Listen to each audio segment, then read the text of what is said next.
all of you to this forum this morning. Before we kickstart the activities for this morning, I would like to call on Gloria Kankam to give us an opening prayer.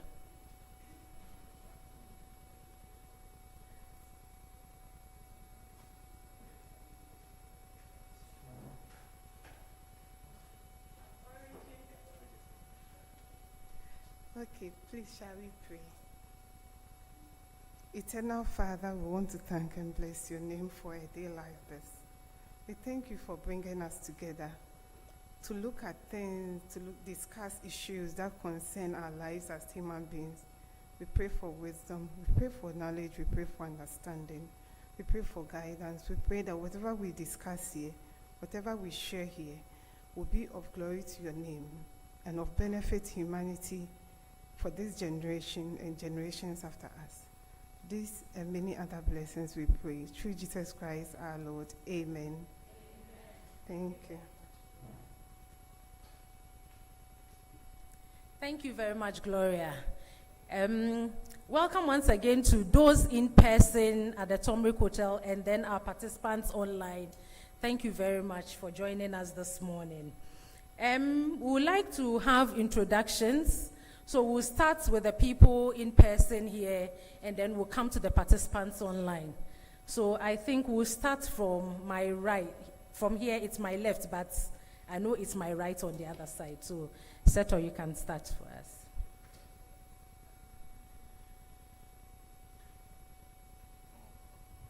Good morning.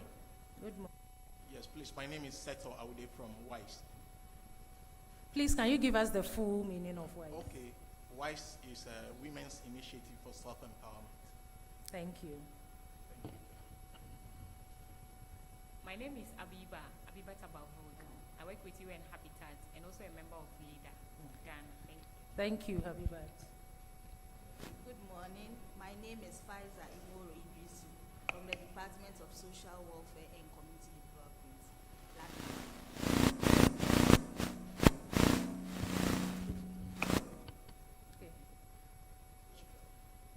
Is it all? Oh, okay. So, Lena. My name is Joyce Dankwa. I am with OCSEA Ghana. Thank you. And I'm Dorcas Kokapia from the Gender Studies and Human Rights Documentation Center. Thank you very much. My name is Peter Awuna Puku. I am with Center for Traditional Leadership, Culture, Conflict, Law and Development, and also with the Methodist Faculty of Law.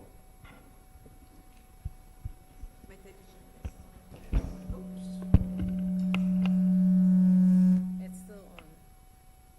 Okay, Gloria, your table. Good morning. Good morning. My name is Melissa, and I am with Democracy International and also a member of LEADER. Hello, I'm Martha Ofori. I work with GIZ, which is the German Development Corporation.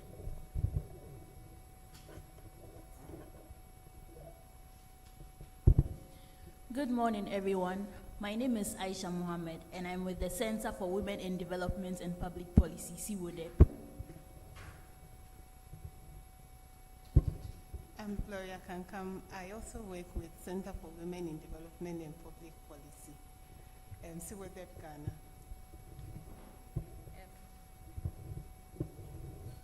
Hi,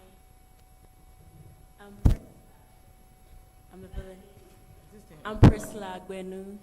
I am from CWODEP Ghana, a volunteer as well. Thank you. Please, can you put it up so that Susan's table can do their... I'm here. You've mentioned my name already. So. My name is Susan from Ghana. Good morning. My name is Vera Kakari Bediako with the Ministry of Gender, Children and Social Protection. Thank you. Chelsea, your table. Oh, there's no... okay.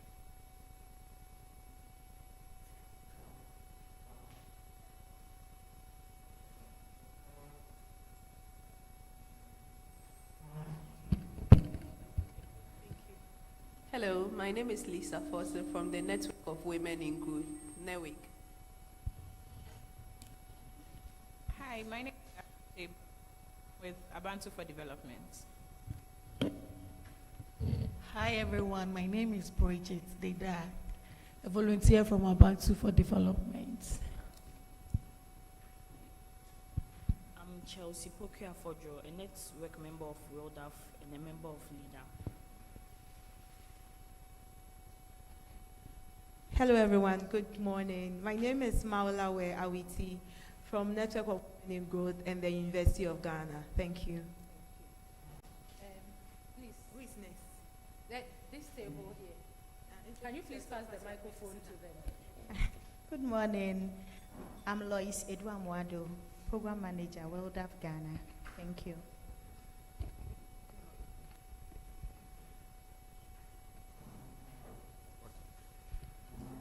Are you holding it? All right. Good morning. My name is Nelson Heradako. I work with the cybersecurity office. Thank you. And good morning. My name is Levelyn Kunedu Asiedu, and I work with the Ghana CSO's platform on SDGs. Thank you. Thank you very much for our in-person participants. We would like to go online for the online participants to introduce themselves. Oh, sorry, Becky. Sorry, we missed you.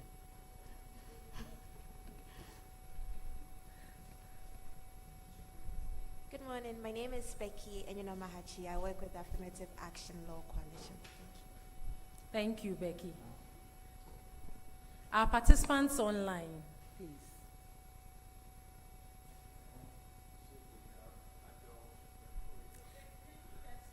Can we see them on the, so that they can start? Adolf, please go ahead.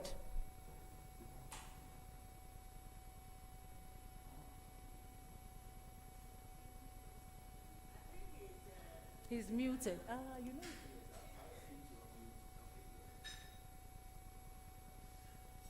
Can you go to the next person?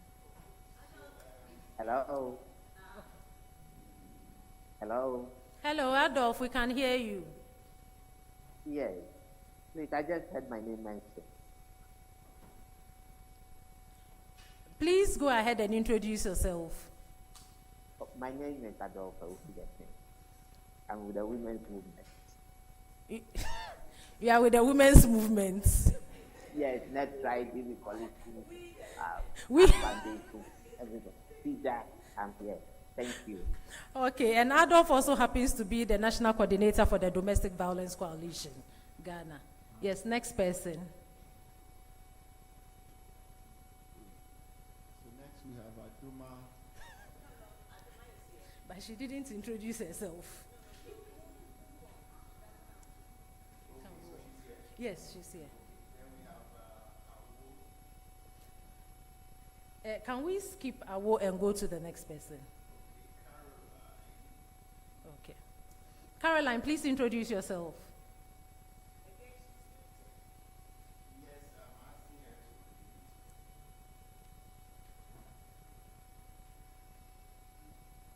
Hi, I hope you can see me. Yes, we can. Okay, I'm Caroline and I work with TechnoServe Ghana. Okay, thank you, Caroline. Next. Sintim Mesa. Yeah. Esther, please introduce yourself.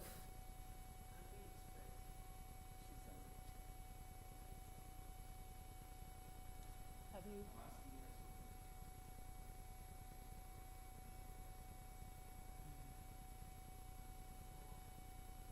Esther, please unmute yourself.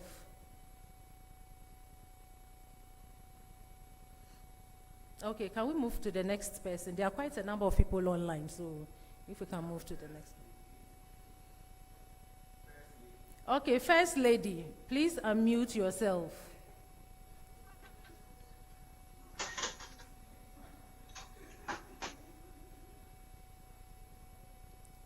First Lady, please unmute yourself.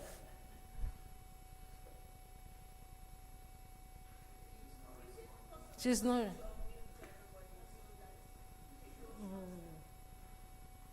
So that when we are done, then you can.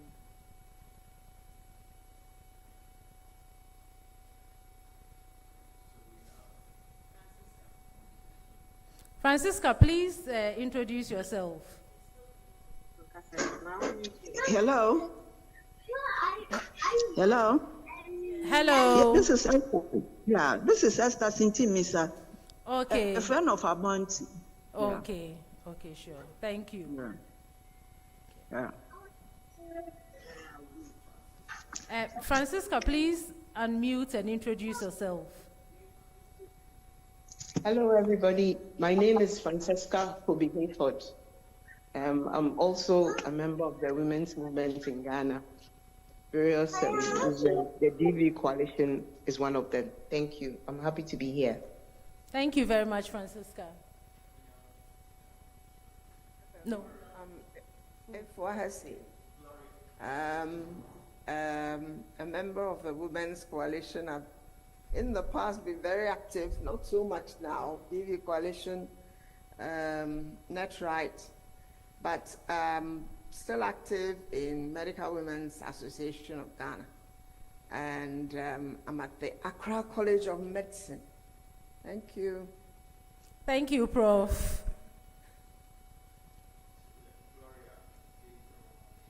J. John, please introduce yourself.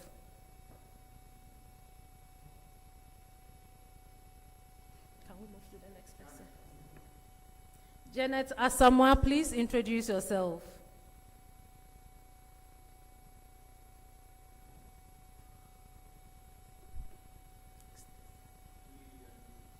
Lillian, please introduce yourself.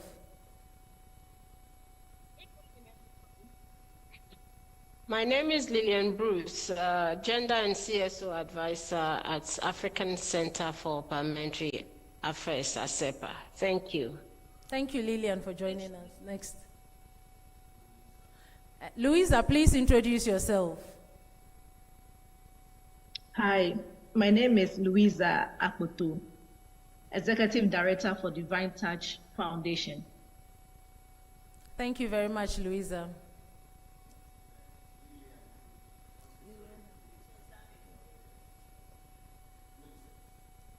Millicent, please introduce yourself.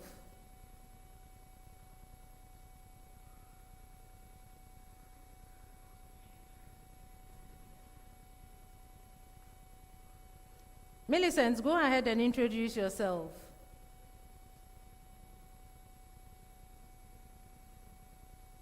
She's unmuted. I work with the University of Environment and Sustainable Development. Okay, Millicent, thank you for joining us. Now,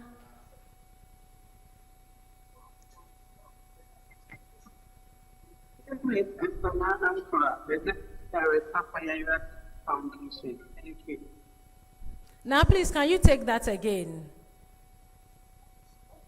The name is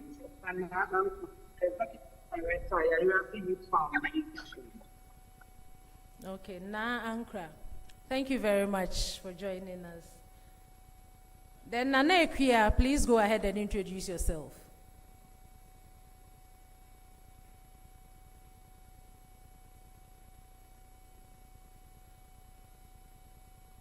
Next person.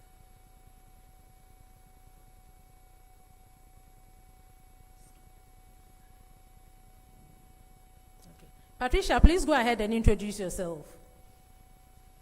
Thank you very much. Good morning, everyone. My name is Patricia Isel. I work as an programs advisor for Women Strong International, a US-based organization. I'm happy to be here. Thank you. Thank you, Patricia, for joining us.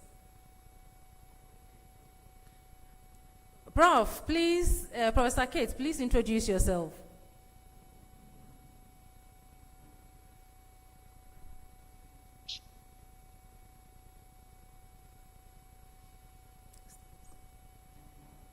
Samoki, please introduce yourself. Hello, everyone. Hi. My name is Samoki Tete. I'm a PhD student at the University of Professional Studies, Accra, and I'm a member of the Affirmative Action Law Coalition and also Coalition for Survivors of Domestic Violence. Thank you.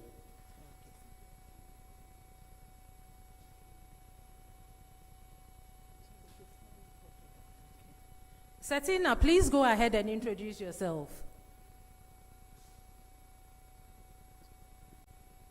Okay, good morning, everyone. My name is Satina Anandankwa.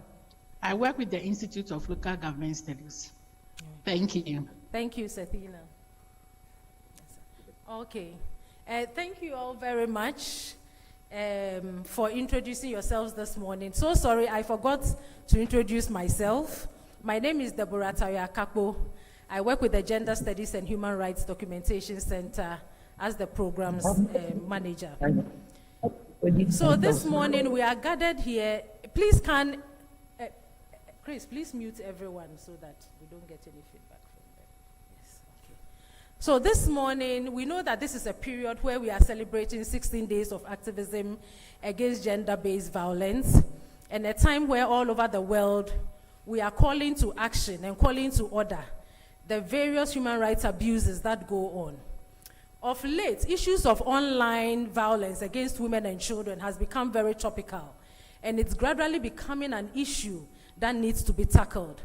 Unfortunately, a lot of us do not have enough information on this issue and what is happening, how it's happening, what are the remedies in place.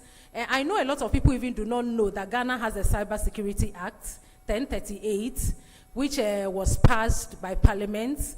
A lot of people do not even know that we have the Cybersecurity Authority that was established by an order of Parliament to ensure that issues of online abuses are taken care of. So this morning, we are here to shed more light on this issue.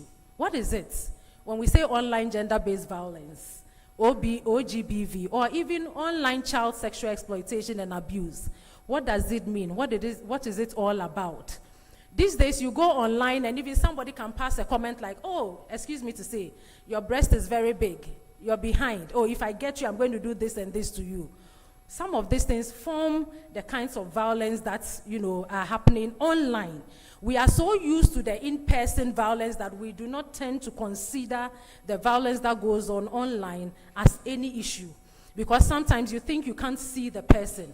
But then when people pass comments or make threats or tell you, I have your nudes, I'm going to share them, I will do this to you and that, psychologically it has an impact. And unfortunately, some even go to the extent of, carrying out those abuses in person. It travels from online and goes into in person. But we all don't know much about it. Who can we talk to? Are there any platforms for reporting this kind of abuse? Who are the people who are mandated to ensure that we are safe and protected? What are the issues when it comes to online about our children? Our children go to school, but we don't know what is happening. We give phones to our children, but we don't know what happens online, what they do, what kind of information they access, how harmful the information is to them. The internet is both a bane and a blessing. A blessing in the fact that we are able to use it for so many things. Access the world. The world is accessible to us by the tap of a finger, a click of the mouse. We are there. But at the same time, with that click of the mouse or a tap on your phone, it opens you up to dangers, to predators who are lurking in the background without faces, but are able to cause a lot of harm to you. So today we are here to get more information about this, so that as we go out there, we can share the information and tell people that gender-based violence is not only in person, but it also happens online. And there is a need for us to begin to give the priority that this issue needs. At this point in time, I'm going to call on our executive director in the person of Dr. Dorcas Koka-Appiah to come and give us the opening remarks. Thank you. Please, let's welcome her with a clap.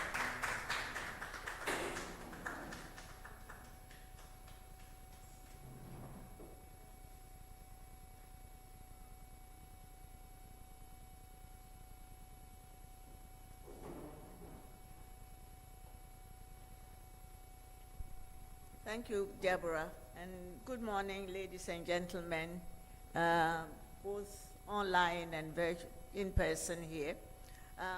It's my pleasure to welcome all of you once again to this event. Violence against women has been the core work of the Gender Center since our establishment. And I recall that the very first event that we celebrated, the 16 days, was an activity that we held then at the at the Canadian Embassy. And that was even before we had finalized our research report, because we realized then that this was an issue that was problematic and that we needed to raise awareness about it. And it is such a great pleasure to know that since that time in 2000, celebrating the 16 days of activism has become big in our country. Over the last 16 days, I've noticed so many organizations, now not only even women's rights organizations, but organizations led by men are also doing activities during this period.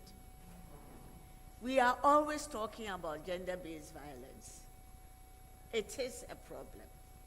And without the active engagement of all of us, as activists, as feminists, as, you know, people who have the interests of women at heart, without all of us coming together to constantly talk about this issue, we will not get rid of it. Because we know that violence against women or gender-based violence is rooted in the patriarchal social structures of our country. And we know that you cannot change cultures, you cannot change norms just one activity at a time. It has to be an ongoing activity for the longest time. For people my age, online thing is new. I mean, when we started this, you know, talking about violence, there was nothing about online gender-based violence. But now, with this new generation, this has become a big problem.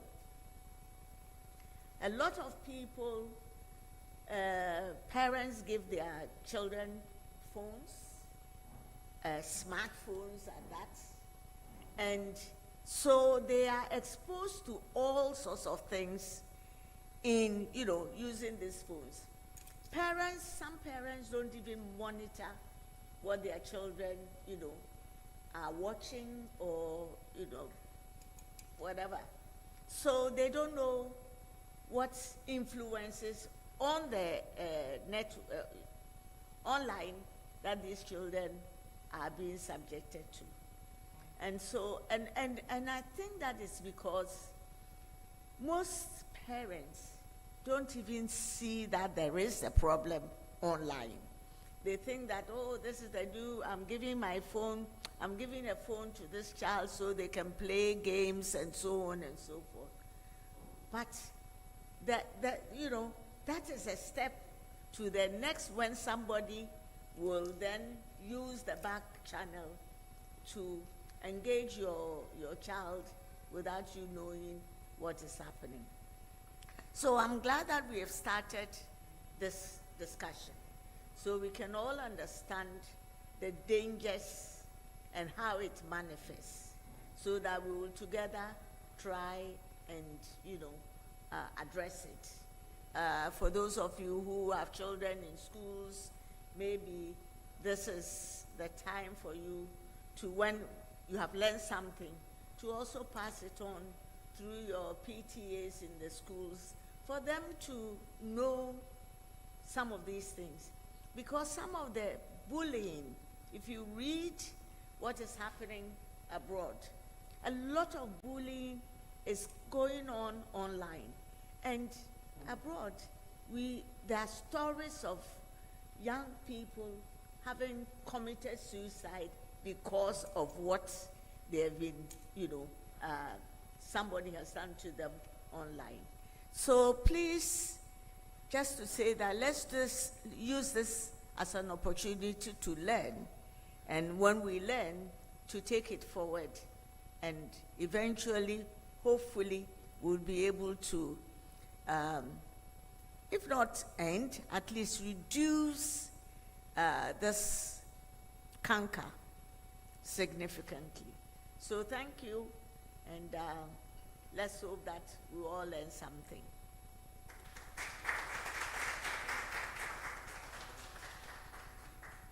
Thank you very much, Auntie Dorcas, for the opening remarks. We are going to start with our presentations, and our first presentation will be done by Nana Nyama Danso. Nana Nyama Danso is a young lady, a staff of the Gender Center. 2 years ago, she sought permission to go on study leave from the Gender Center. She was one of our project officers, and she just completed her master's. And the research that she conducted was online gender-based violence, affecting women in the public space. And so this morning, she's going to present the findings from her study and share those findings with us. And so at this point in time, I'd like to hand over to Nana Nyama Danso so that she can give us a presentation. Nana, over to you. Thank you, I'm happy to be here, and I'm excited to see everyone here too. Okay, so let me share.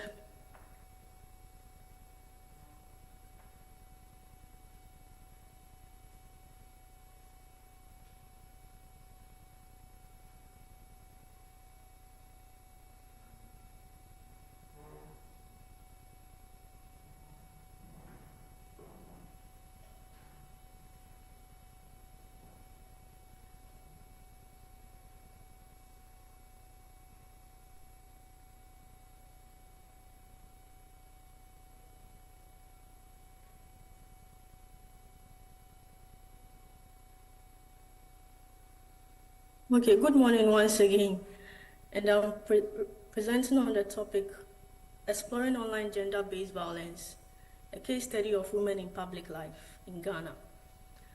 Online gender-based violence is an act of violence perpetrated by one or more individuals against a person based on their gender or their gender identity, which is committed, facilitated, and aggravated using information and communication technologies.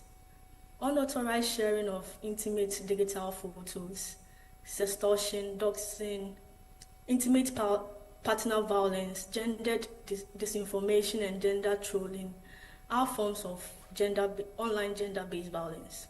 According to the UN Women, there are 3 groups of people who are at high risk of experiencing online gender-based violence, and they include women in abusive intimate partner relationships, individuals with intersecting gender identities or individuals with disabilities, and women in leadership positions or positions and roles. On a global perspective of online gender-based violence, prevalence rates is unknown. However, studies have shown that online gender-based violence occurs in almost every country. According to a study by the Economist Intelligence Unit, 38% of women across 45 countries have experienced online gender-based violence. And Dan's study also found out that victims of online gender-based violence were gender-targeted, highlighting a gender dimension of online gender-based violence. In Africa, anecdotal evidence and some studies have confirmed OGBV prevalence in some countries.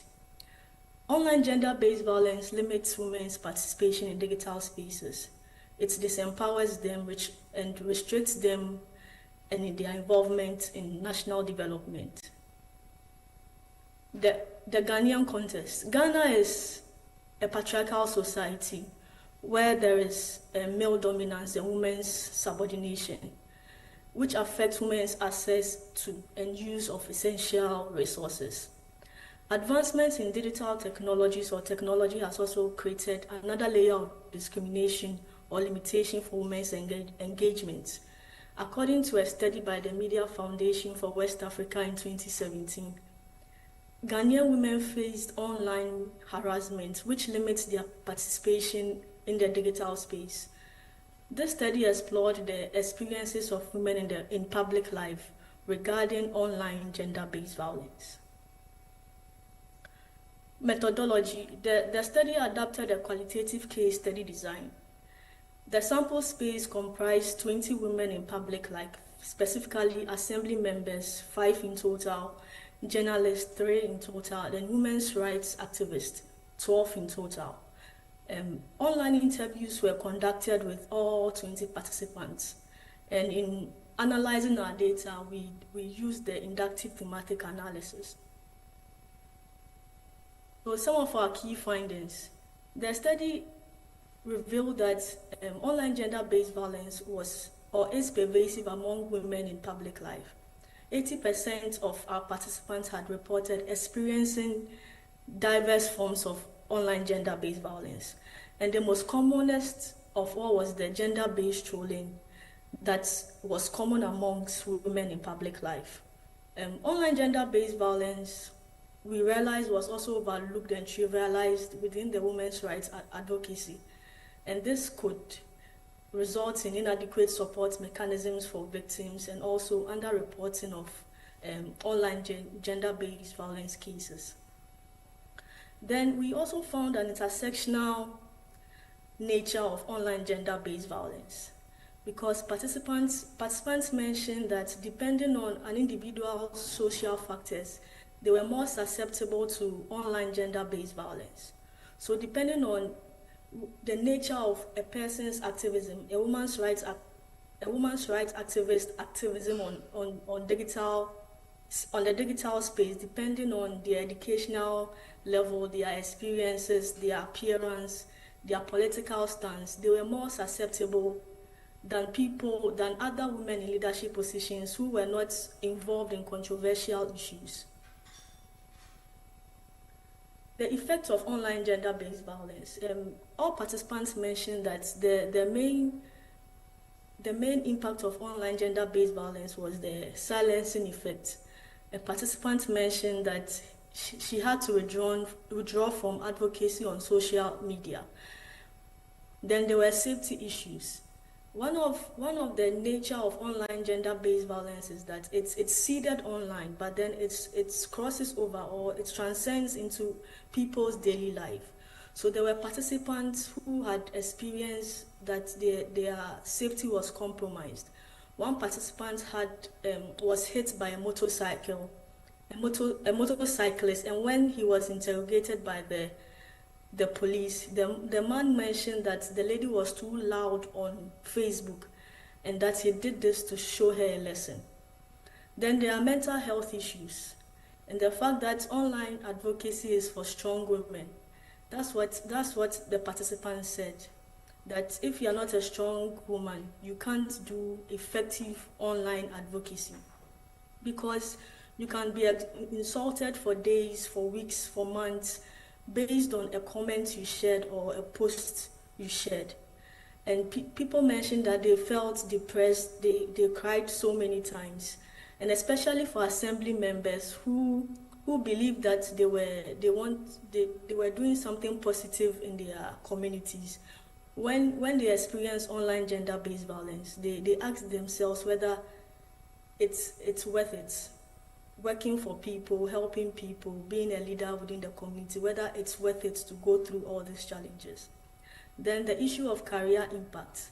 But all participants mentioned the fact that young feminists, young women's rights activists, young women who want to be politicians, after experiencing or seeing their mentors go through a lot of challenges, they ask themselves whether this is the right path, career path for them. And some have changed career path altogether because they can't stand humiliation, they can't stand backlash and insults. Then participants mentioned that there was stigmatization and shaming. The fact that people had, especially for women's rights activists, they had lost meaningful friendship with the opposite sex because of their activism on social media. And sometimes they felt they were ashamed when they were insulted online. Then there's the loss of jobs. the participants in the study, none of them had lost their jobs because of the online gender-based violence they had experienced. But there were some participants who mentioned that petitions were sent to their office or their place of work, demanding that these people be fired because of their advocacy on sensitive political issues or social ills. Now, coping strategies to OGBV. All participants mentioned coping strategies that help them deal with the effects of OGBV. And the first was self-care strategies. They mentioned the fact that they had to develop a tough skin, especially for people who want to cause change, who want to influence change. They had to develop a tough skin so that they can continually do what they do without giving up. They also mentioned the fact that they had multiple accounts on Facebook. So there were accounts for their friends, families, the people who think like them. They had personal accounts for such people, and they had a public account where they could share their information or share their posts so that other people could read. Then the social support system. They also mentioned that their families and friends were very supportive, especially when they faced backlash, sexism, misogyny online. Their families, they were able to talk to their families and friends. They were able to cry to them, and this was comforting for them. They also mentioned professional support and in the form of counseling, but none had gone through counseling at the time of the study. However, there was one participant who had counseled 10 young women who had faced online gender-based violence. They also mentioned formal responses, like reporting to state agencies, seeking legal help. But then they also had misgivings about reporting to state agencies and seeking legal help, because they believe that state agencies were not adequately equipped to deal with issues of online gender-based violence. Then they mentioned the community support. Community support in the sense that women online who are doing activism, who are trying to effect changes in Ghana or in the societies where they work, they formed networks to help each other, to empathize with each other, to encourage each other. And one participant mentioned that I thought I was alone till I joined one of these networks.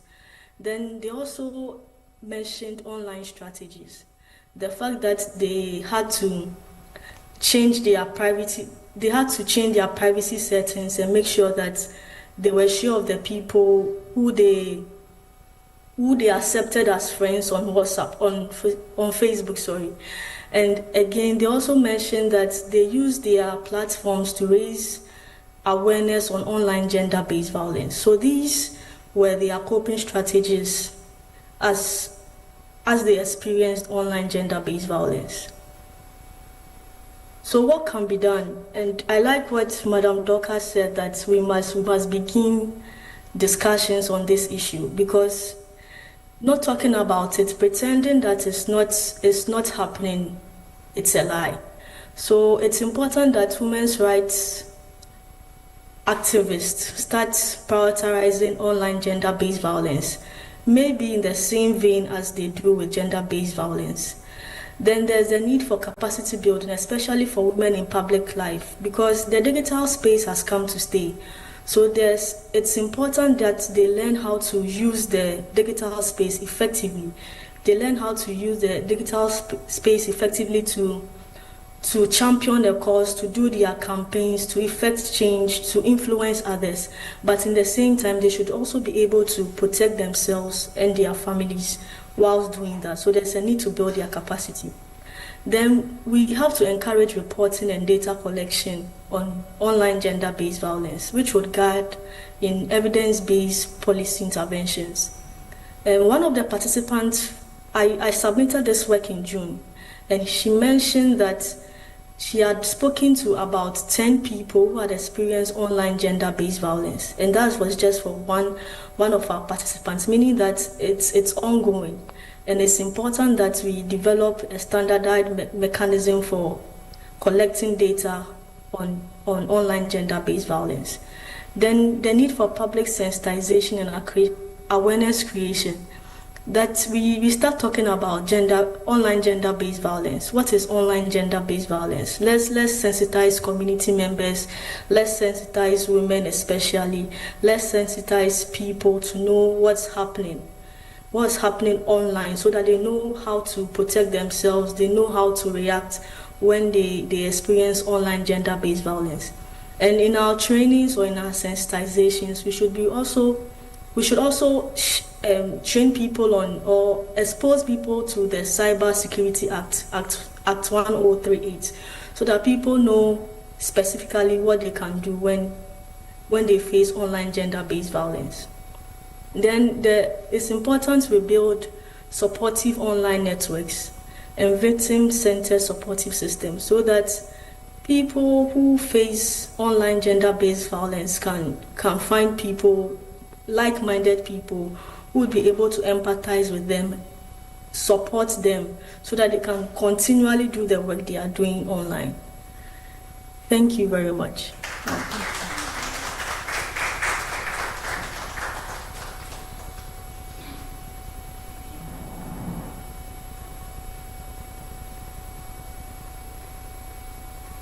Please, let's give Nana another round of applause. Thank you very much, Nana Nyama, for your presentation. Please, if you have any questions, please note them down. When we are done with the presentations, then we'll do the question and answers. Our next presentation, we are going to take it from Child Online Africa, from the Executive Director, Makafui Awo Aidam Amenya. She's online.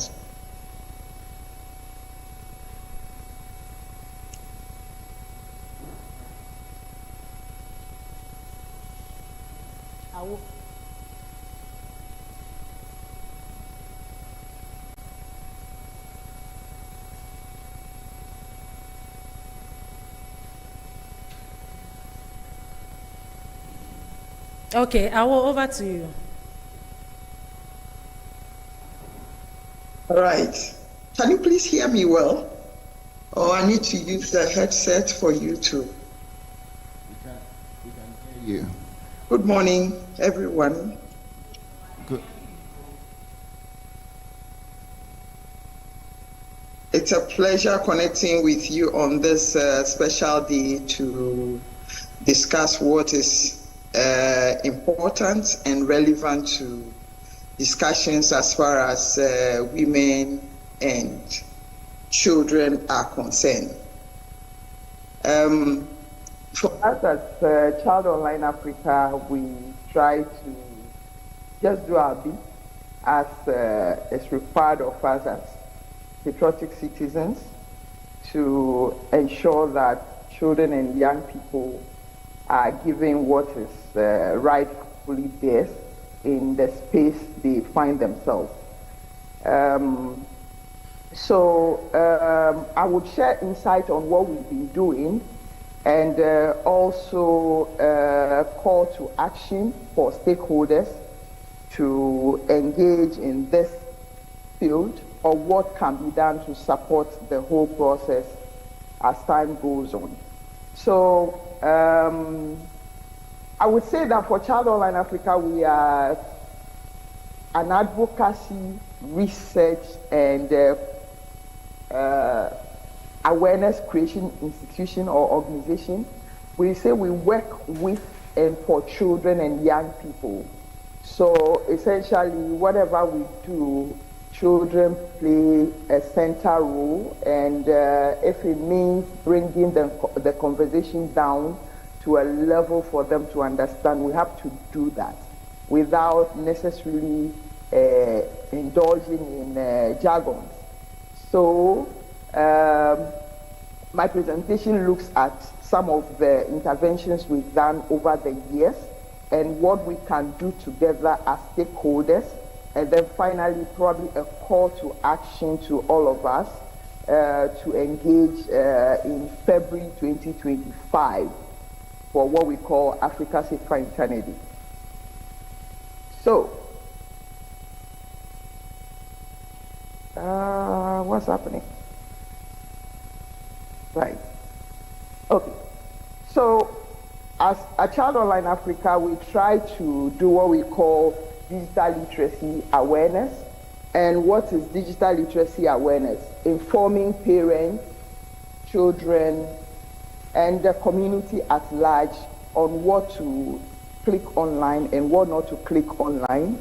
And we also introduce them to other hidden things. More like those of you who are on WhatsApp, you get to know that you get messages occasionally which says that if you share with 10 people, you would get a blessing from God, or you will receive $1 million or something like that. Such tricks and pull, we try to expose them because as much as possible, those are social engineering tactics that is used to lure most people online. And we do community engagement of a sort. Like I said, aside bringing down conversation to the level of young people, maybe lower level of young people's understanding, we also deal in local language conversation. So we translate some of the provisions or protocols in the local language for young people and community at large to work with. And we also work with some of the community centers just for them to have access to the requisite educational materials that will help them in communicating this issue. Deborah did mention of the Cybersecurity Act, Act 1038. Yes, we played a critical role in contributing to that because for us, that is the way to strengthen the structures when it comes to policy at local level or in Ghana, to ensuring that people are getting what is needed and people are getting the right places to report incidences when the need arises. We also try to do investigations around, okay, what is contributing to young people's behavior online, or what is affecting young people's engagement? Could it be cost and things? Mind you, in our test to doing all of that, we have at the back of our minds that young people have the right to be online. So they need to understand what is being online all about. Young people have the right to be well online. So is their engagement affecting their well-being, both at home or at school, or is it affecting their academic performance? Then again, we also have at the back of our minds that young people, and by extension, women, have the right to be online. So what are the consumer rights concerns that people are confronted with? And some of those Nana Nyama has alluded to in her presentation. The other thing has to do with helpline, because we feel that when we don't report incidences, it will be difficult for policies or provisions to be made to address some of the concerns that we face online. Facebook, for instance, has said that reporting in Ghana and Africa, for that matter, is low. So what is making reporting, under-reporting occur in our countries? And what is making it difficult for people to report? Nana Nyema alluded to some of the incidents whereby she said they don't get the response they need. And in fact, how can we improve some of those things? And what other reporting platforms are there for people to engage with? We also point people to the requisite counseling centers. When it's within our domain, we have people there to handle it. But beyond us, what can be done? What are some of the places? Where are some of those places? So we try to point people to such places to seek redress. We try to also engage industry because a lot borders on industry. If, for instance, your service provider doesn't have provision for you to report or give feedback to them on the platform you are using, then you are giving money for you to be abused. So clearly, we want industry to what it's supposed to do, giving consumers what they need. So clearly, we engage with industry to put in place moderation system and reporting tools that consumers can use in order to get their concerns redressed.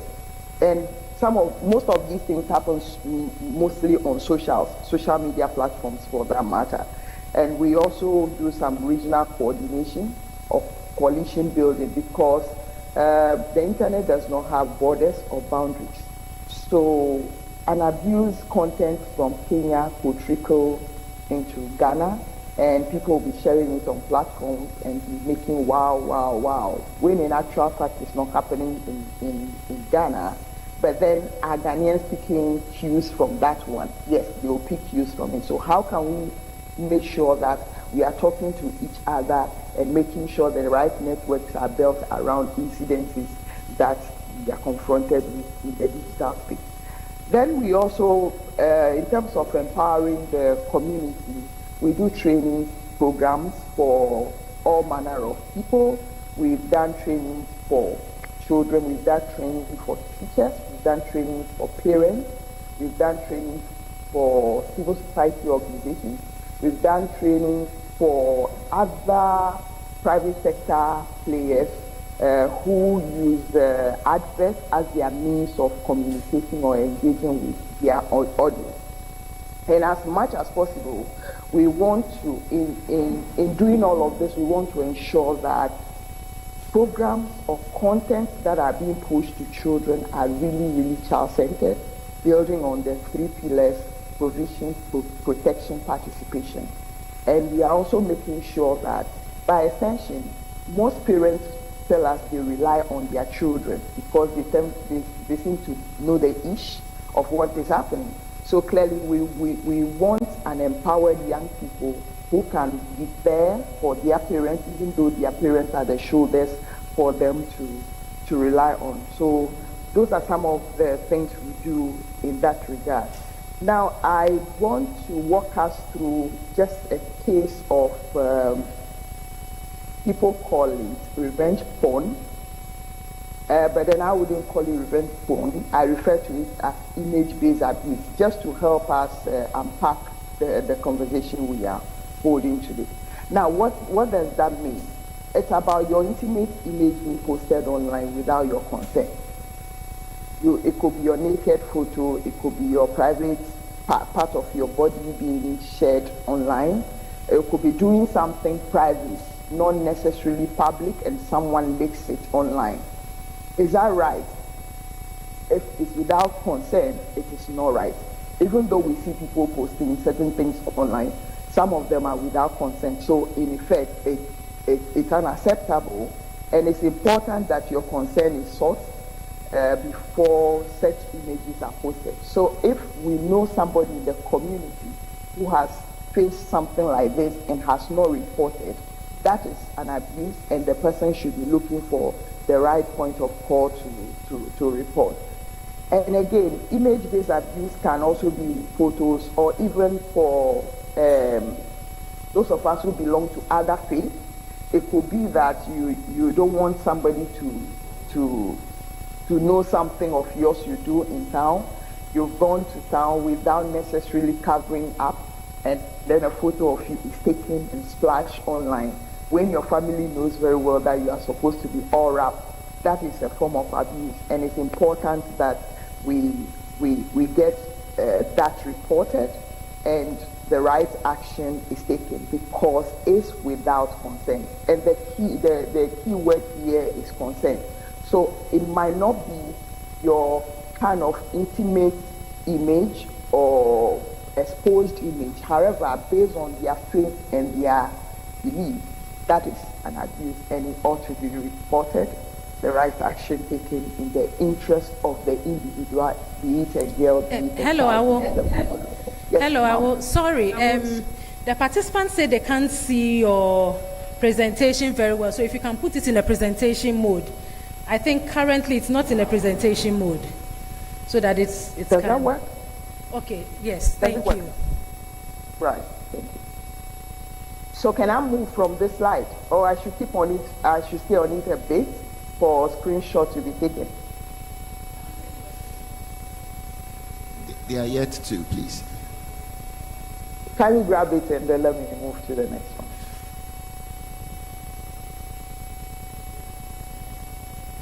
May I? Okay, I think we can move. Thank you. So now it's effective for us, it's important for us to address online gender-based violence or online child sexual exploitation and abuse.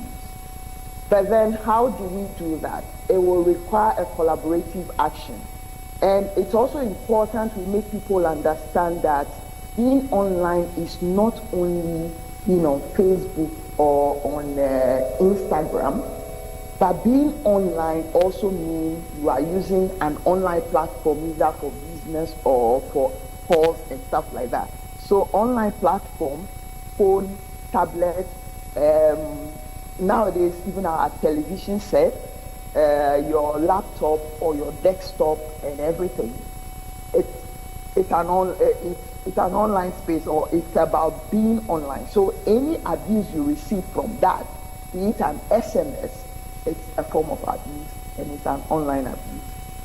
So when that happens, we look forward to reporting to cybersecurity authority or to the police service who are supposed to have the solution for us. But sometimes we don't usually have all the solutions from there. So what are the other platforms that we can report incidences to? There's a URL there which has help.childonlineafrica.org. That's a global platform which is more like a consolidated network platform providers. So when you click on that, it takes you to whichever platform you want to go to, click on their provider, and then report the incident as may be the case. And sometimes you could get help from other sources. But how do you get help? For instance, if cybersecurity authority wants to receive the report or the police wants to deal with the report, you cannot deal with the report by your verbal submission. Yeah, so it's important.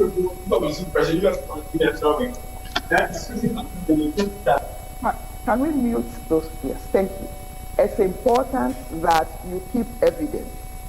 And what is evidence? What you have received. Is it possible? Can you take a screenshot of it? Can you save that SMS? Is it a voice message or voice note? Can you keep that? It's important you keep all of that. Is it an email or any other form?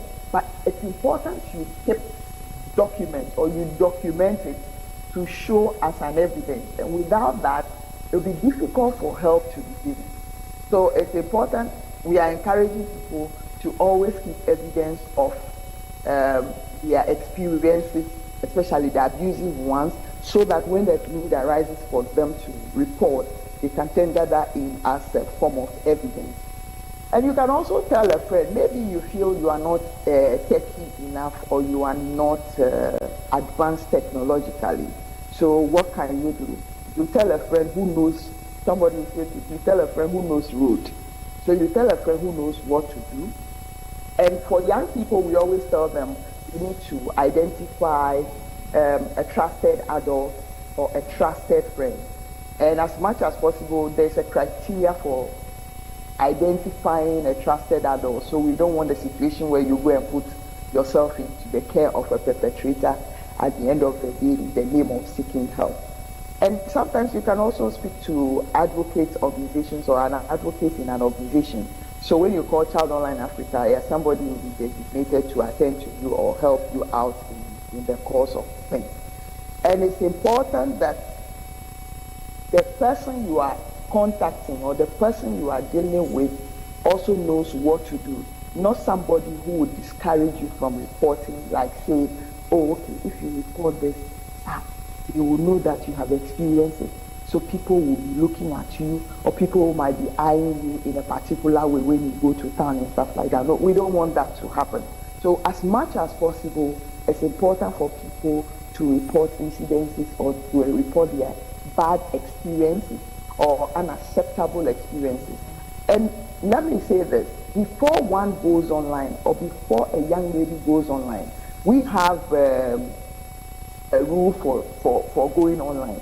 If you want to go online, what are you going to do? You need to be able to define your objectives for going online. And it's only then you can find the right platform. So if you want professional network and you find yourself on Instagram and Facebook, I'm sorry, you'll be in the wrong environment, and you will not get results for going online. So if it's about networking for professional purposes, you should find yourself on LinkedIn. If you want to experience banter, you can go on X or Twitter. If you want to do other things, I mean, the platforms are targeted, they all have their objectives and things. So as much as possible, we encourage young women or young girls to be mindful of what they want to do, just so we can minimize the abuse that they might come across. We are not saying that abuse is okay, but we cannot rule that out. We have people who are online who are sane. We have people who are online who are insane. We have people who are online who like just to be followed for the wrong reason. So clearly, we need to be aware that all those people are there, and how do we manage ourselves in order not to fall into their hands on a day. So what can government do to ensure that online gender-based violence or online child sexual exploitation and abuse is minimized or is dealt with? Is to enforce stricter laws. For instance, our Cybersecurity Act, that is not enough. Now there's a framework for child online protection, but then beyond child online protection, we are of the view that women also play a critical role or are the gatekeepers when it comes to issues of abuse. So it's important that a provision is made to embrace the needs of women to reduce incidences. And then we also ensure that the existing laws are updated. Most of our laws seem a bit outdated, and the Lanzarote Convention has a provision which Ghana is working on. So maybe as stakeholders, we could add our voices to ensuring that that is done in good time and is taking into consideration our peculiar needs, so that we would all together be protecting ourselves or promoting a sane or a friendly digital space. There's also the need for provision to be made for support in terms of resources for the police service and other people, and not just the technical resources, but there's the need for the financial resources and then the human resource to be provided by government to that effect. And there's a need for nationwide awareness campaigns targeted at all the issues, not just child online protection, but other online abuses or other forms of abuses that Ghanaians as citizens face online. For companies, technology companies, some of you agree with me that now, because of the artificial intelligence and machine learning tools available, it's easy to clone somebody or doctor an image to look like someone you know, saying certain things that in normal sense the person wouldn't have been saying. So how can we help in order to curb the issue of AI being used to abuse women and children? And aside that too, is there a reporting mechanism in place for us to get redress as soon as incidents are reported? If those are not there, those are things that we can be focusing on as stakeholders to making a case for, to ensure that we get the value for money. We cannot pay technology companies to give us platforms that will be used to abuse us just like that. So yes, that's one of the things we can do. And again, we can also collaborate with advocacy organizations. If your issue is not reported, it will be very difficult to tell. So for instance, we can tell that revenge porn is there in Ghana. We have cyberbullying happening in Ghana. We have a number of things. But aside that, there are other forms of risk that have not been identified to be happening in Ghana, when in actual fact, those things are happening. So how can we make sure that they are addressed or they are tackled? It's by getting to the reporting platforms. And again, I have tried reporting to a mobile network operator in a local language, and it was very difficult. So can they put systems in place that will be receiving reports in a local language to help the consumers? Because in digital literacy, the language should not always be English, but it has to be diverse so that other people can be free since they are using the platform to be able to report the incidences. And transparency and accountability. Sometimes these service providers collect data on us without necessarily using them for our use, but using them to promote their own businesses. So can we have a situation where they are be transparent and they also make provisions such that if there are abuses on their platform, they can come clean to tell us that, okay, these are the number of abuse incidences that we flagged for this quarter. These are the numbers. This is what we can do.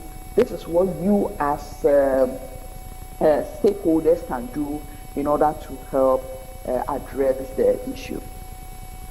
At school level, where educators are concerned, it's important that we introduce safety conversations for both young people, and even we feel that a thumbnail conversation for safety for women will also be crucial. Just that we are not so much into the women's teams because that is not our main focus area, but I, as the leader of the organization, that is my interest area. So occasionally we do something around that, but it's not like we wish we could do better. So if there are other organizations who are interested in that kind of thing, we can help push the content, and then they will design it to fit their audience in order for us to broaden the conversation around the issues. And I spoke about teacher training earlier. It's important because teachers play an important role in the life of children. It will interest you to know that sometimes you are telling your child something and he or she has heard something similar from the teacher, and he or she will imbibe the teacher's conversation than listen to you. So clearly, we have a strong influence on our children. How can we make sure that the ICT lessons they are receiving in school is not only equipping them with the soft skills, but is also equipping them with the responsible skills, that is the digital citizenship side of the conversation, so that by and large we will be together be promoting a safe and responsible space. I have repeated transparency and accountability here as well, because sometimes schools receive reports of abuse and they don't take it up or they don't channel it to the right quarters. Anybody who shares another student's image online, be it from the dormitory while he or she's dressing up, or be it from the washroom or the bathroom when she's taking her shower, it is an abuse and should be reported to the police. But often schools shelve that kind of thing, and it ends up perpetuating the crime. So as much as possible, we also need to be sure that we are putting schools on their toes. So they being accountable to us is they coming clean to say that, oh, this is the incident we have recorded in our school as far as this is concerned, in order for the right actions to be taken. What can we do as civil society organizations, as NGOs, CBOs, FBOs, churches, mosques, what have you? It's important we extend trainings to them. And we also need to be sure that we are passing on the right information. What we don't want to see is having a conversation from uninformed position. So when you are discussing something from an uninformed position, you are likely to push fear rather than empower people. So we want empowering messages, not fear-mongering messages. Can we, at our local levels, create channels for reporting? I recall when we're working with Action Aid, we used to have a community advocacy team. So those are local level representatives who could take incidences of abuse and take it up with the right people or to the right channel. Can we introduce things like that for online gender-based violence as well, just to be sure that we are getting the right thing done? And again, it's important as advocates for us to push for affordable internet. You agree with me, data cost in Ghana is high. It's not only Ghana, even though it's in other African countries, but some are just too high. And it's difficult to get women building their skills or pushing the conversation in their space. So when they struggle with the small data that they have to start the conversation, then they end up falling into situations that do not help. And sometimes because of their data too, they are unable to report incidents if they face one. So they end up signing out of the platform. But we don't want women to be platforms or girls to be platforms. We want them to be there. We want them to have skills. So if we want them to even access trainings online, it's important that if the data is affordable, they can spend a lot more time on the platform to be sure that they are reading what they have to read, or they are learning what they have to read. And of course, if a woman is experiencing poverty of a sort, or data poverty, so to speak, she would rather sign up and be using the money on other things which are equally important. So we need to be mindful. We know how to do it as civil society organizations. We know where our niches are and where the need is. So we can channel that to ensure that we're getting the right people, we're getting the right information across to people. As individuals and at the family level, it's important for us to use the tools to monitor what our young people are doing online, which is why the women play a crucial role. Often daddies are not home, but mommies are always at home, or mommies are always the first point of call. I might be biased, or I might sound biased, but I'm just talking from my experience. So, on that score, it's important that we empower women, we make sure women have the right information, because the conversation has to take place. And at the family level, it's always been championed, often been championed by women. And it would be good for us to also know where to report contents which are not as acceptable. Therefore, again, it comes back to our rule for going online. Before you get online, what do you look out for? Aside your objective for going online, or aside your goal for going online, can we also look out for where to report? How do I report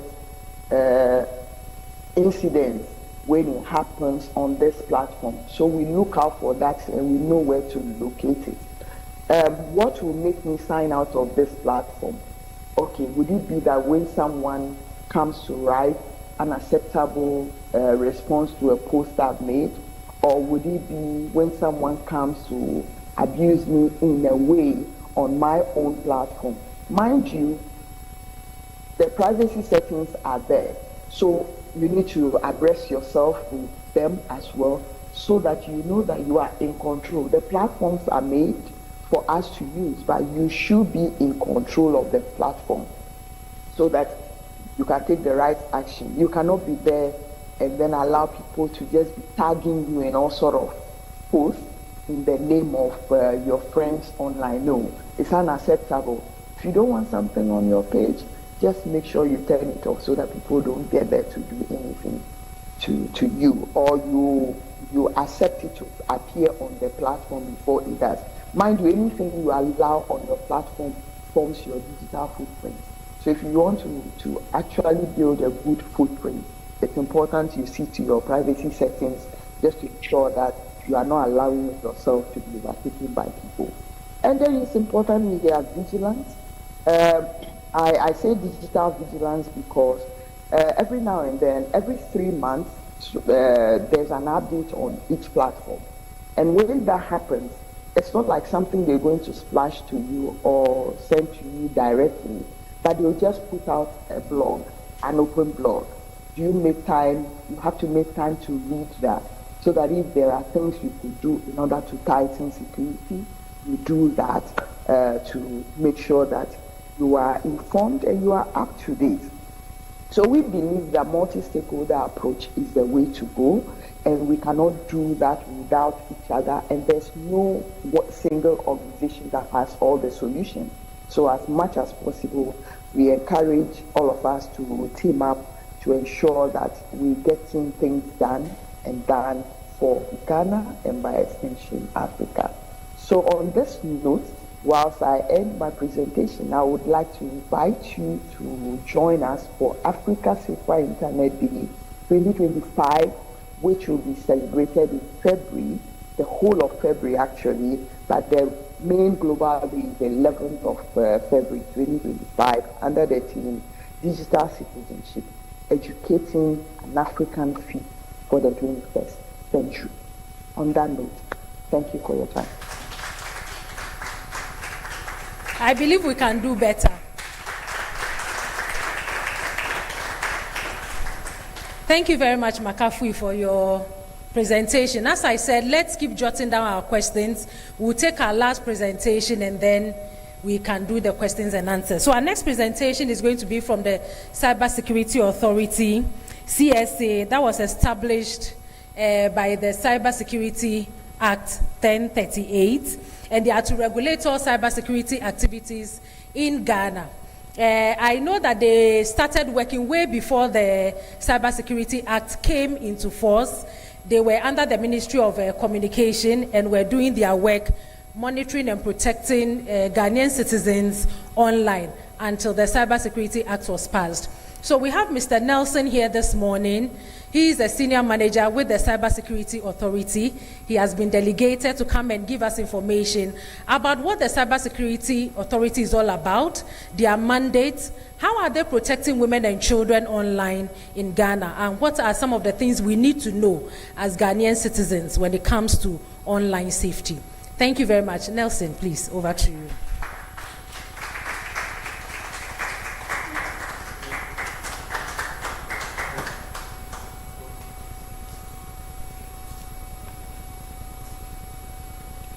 Good morning, everyone.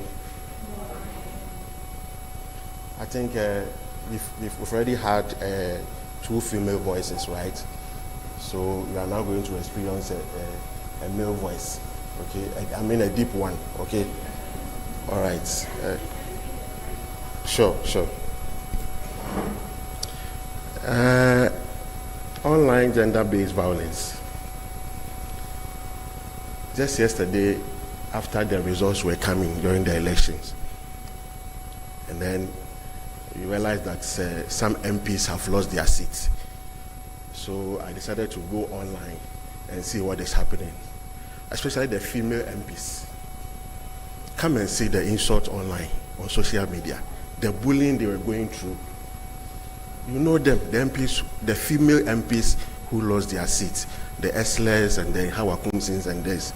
You couldn't read the insult and the bullying that they were experiencing. So as I came here this morning, I realized that at least we've moved a step.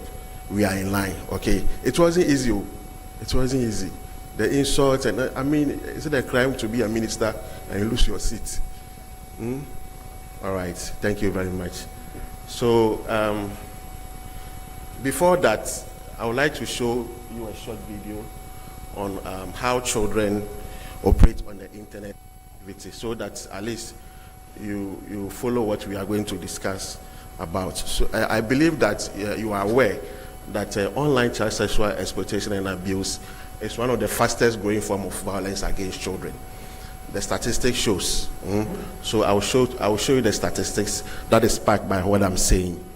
So can we watch the video?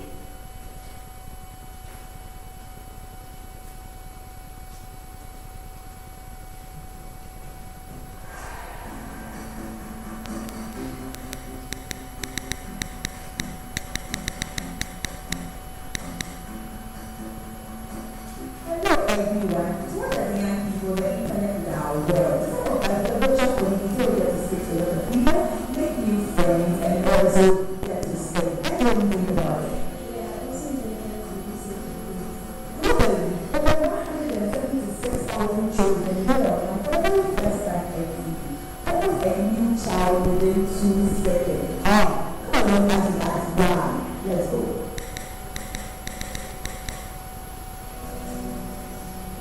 How often do you get each day? Twice a week. I use the internet in every moment and every day, every hour. So I need to set some programs. Sound on Facebook. For several complex mathematics. Research, work, videos, movie series. Yeah, a lot. Yes, I've been friendly. I've not met them. I don't even see that in trouble. Yes. Yes, I have. Yeah,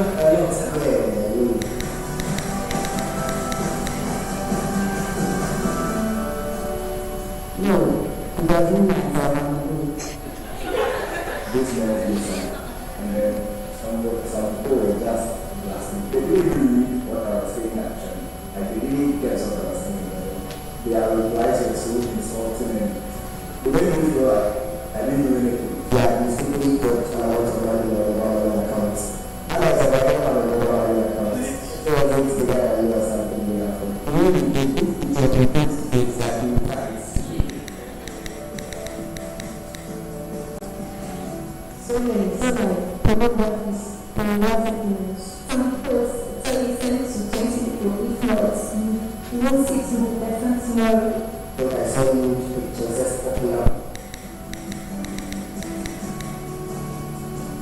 Me myself know that someone here. Yeah, oh yes, I've worked with. Yes, I do just have my. That one here, there's one of them outside, so yeah. Yes,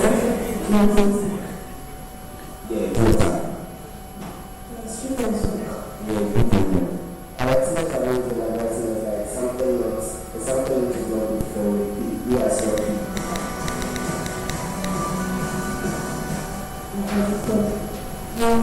The page. I deleted the browser. No, I just go the page. Someone has offered me a job for online, so MTN work.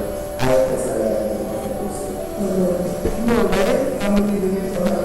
So don't worry, I'm hoping I end up. It's the best place to be because you can find whatever you're looking for. Those social media, in some of there's simple information. There's storage failure. Sometimes and sometimes it's something which helps everyone. I think it's just supposed to be usually environment and excel. That is a blessing. All right. Yes, so internet is a blessing, right? Okay, so a bit introduction of Cybersecurity Authority, what we do, and some of our mandates. So, per the law, Section 2 of the Cybersecurity Act established the Cybersecurity Authority. So, if you look at Section 4J, Section 4J mandates the authority to promote the protection of children online. So, when you go to the Cybersecurity Authority, there's a unit that has been created to protect children from all forms of online abuse. And the law mandates us to do that in Section 4G. All right. Okay. Before the initiative of child online protection or online child sexual exploitation in Ghana, we needed to do a research to get a baseline.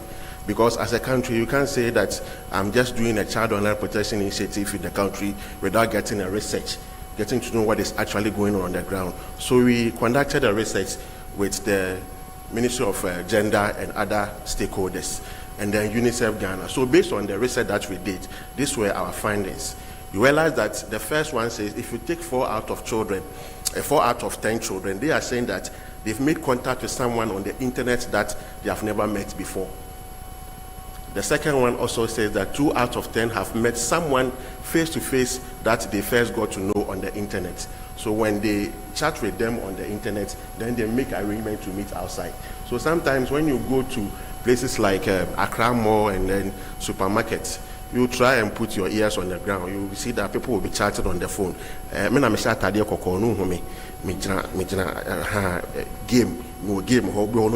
So these are some of the things that could tell you that people make arrangements on the internet, especially children. Then they meet them outside. And there are a lot of consequences. If their children go alone, what do you think will happen to them? They can be murdered or kidnapped. Yes, so that is that.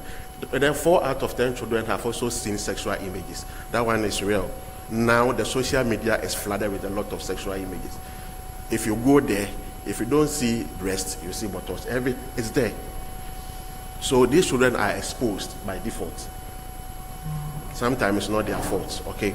So these are some of the findings. And then 5 out of 10 children have experienced things that upset or bothered them. So that is also there.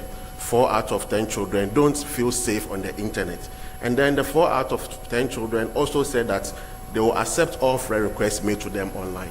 So these were the findings that we had from the research we conducted with UNICEF Ghana. Okay, so this actually compelled the government to make decisions about what we are doing now, because we needed to look at what is on the ground before we can make policies out of it. This one is also a current report that we received from National Center for Missing and Exploited Children. It is an international organization, but we collaborate with them, so they give us reports about what actually goes on in Ghana concerning our children activities online. So in 2020, they said that Ghana recorded 13,000 sexual images and videos being accessed and uploaded. 13,000. In 2021, the figure surged what? 21,909. It keeps increasing. In 2022, it remained at what? 20,586. And then it keeps on moving like that. So it tells you, and further reading tells you that girls are more victims of this. So as a country or as an organization, what do we have to do? We have to put enough measures to make sure that these children are protected. All right. So let's talk about some other risks that, based on our reports, you know, we have an incident point of reporting contact where children or even adults report issues that's bothering them online. So based on that, we have outlined some of the common incidents that these children face when they are connected to the internet. So these are what I'm going to talk about. So we have what we call cyberbullying. It is one of them. Then we have what? Online grooming, which is also there. We have online pornography, inappropriate content. And then we have sexting, self-generated sexual content. It is common among people in the senior high schools of late.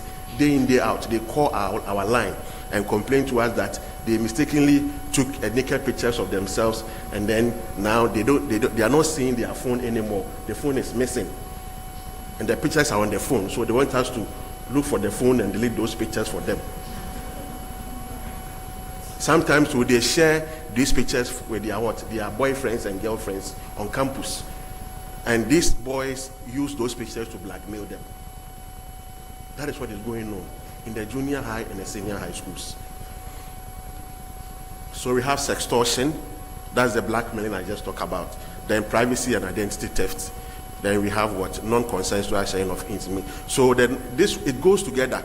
When they share the naked pictures among themselves, then it's either they are being extorted or they share without their consent. Do you get it? That is what goes on there right now. Okay, so these are some of the things I'm talking about. Okay, so this is what I'm talking about. This is what goes on there. So it is common among the senior high schools. So once they share, then the non-consensual sharing also comes in. You know, as for this case, we are a community on our own. Boys, once it comes, we don't watch it alone. We have to invite the committee members. You understand? Yes. So you have to advise your kids. Advise them that when they do this thing, they don't owe their pictures again. They don't owe them. It doesn't belong to them again. And when they share on social media doesn't sit in Ghana. In the future. So imagine when Eslawusu was a girl, when she was a child, she did this, and now she has lost the election. What do you think would have happened? Internet never forgets. They would have gone to retrieve this thing.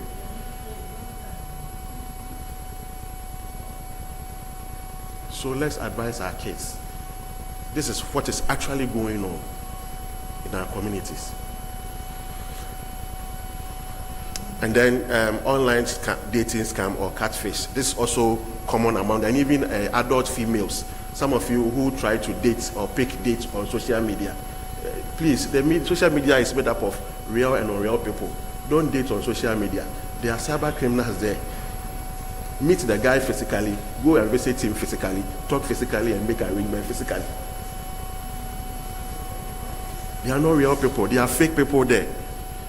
So they just create a nice profile, and then they use a beautiful picture that will attract you. So when you see the picture, you think, oh, this is a nice guy. It is not him. They will ask for money. They will ask for pictures. They will build intimacy with you. They will ask for pictures. You send them. Then they use those pictures to blackmail you. That is what is happening. Sextortion. It starts from here. I know a lady who has gone through this, and she's still fighting. The guy comes every 3 months. Now what they do is that they actually invest in this kind of relationship. They invest. Now they rather invest so that you know that, oh, they are real people, for them to build trust. So they intentionally, this particular woman said that the guy showed so love that at the time she was going to buy rice, the guy asked someone to bring her a bag of rice in the house. The guy paid for the rice and asked someone to bring the rice to the lady. So the lady fell in love.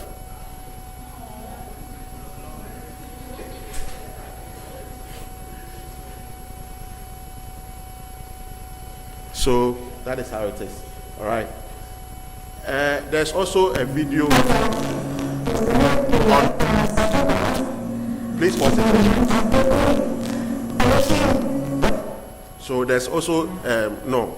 Okay. So that video I was about to show talks about online grooming. So what happened is that there are predators online. So what they do, they create a fake profile and then they use a young pictures on the profile. So when your child is chatting with them, your child thinks he or she is chatting with what? A peer. But behind the camera, there's an old man who solicits what naked pictures from these young ones and use them to blackmail the parents because they know the child doesn't have money. So they will call the parents, I have a new picture of your child. If you don't pay 10,000 Ghana cedis, I'll share. So let's watch it.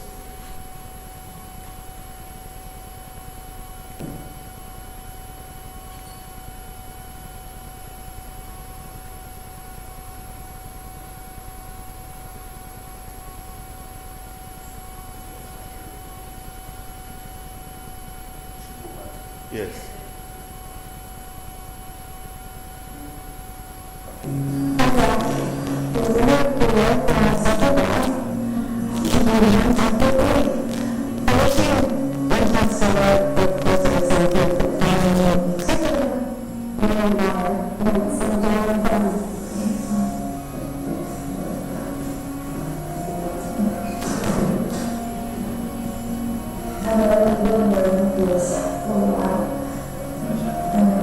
So have you seen the profile picture? It's different from the one sitting behind the camera. That's what they do.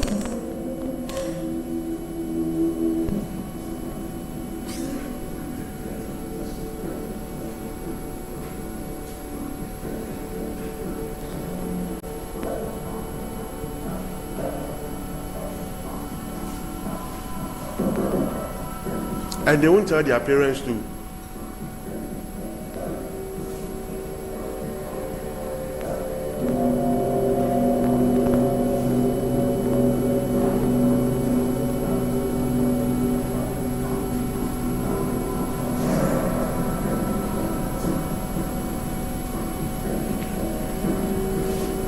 So she's coming to do it.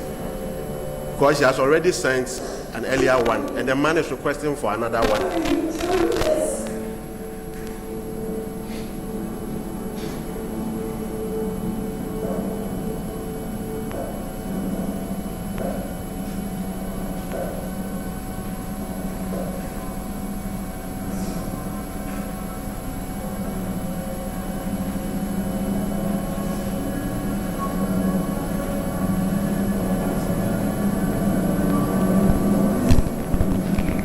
So it has been sent. So that's how they work, right? Okay. So as an institution, as Madam said, since 2018, a lot has been done to protect our children from the internet space. So we'll start discussing about them. Okay, so these are the checklist of what the government has done so far in terms of addressing online child sexual and exploitation and abuse.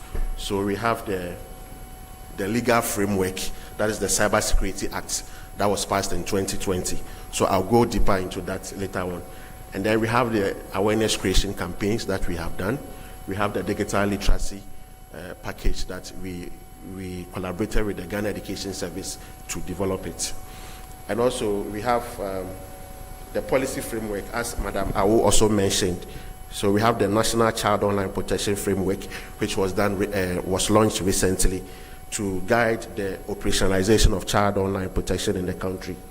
Then we also have the stakeholder and collaborative actors. So with this kind of initiative, we don't work alone, we don't work in isolation.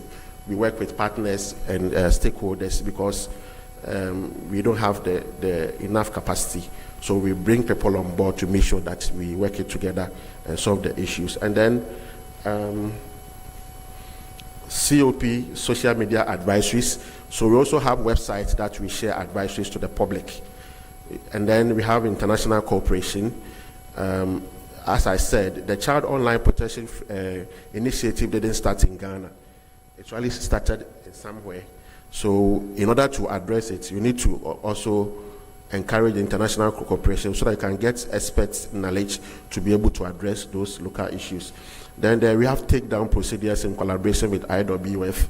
We have COP toolkits for awareness creation, and then forensic lab for online child sexual exploitation investigations.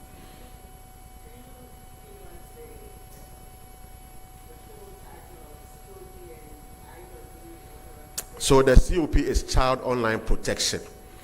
And then IWF is the Internet Watch Foundation. It's an international organization.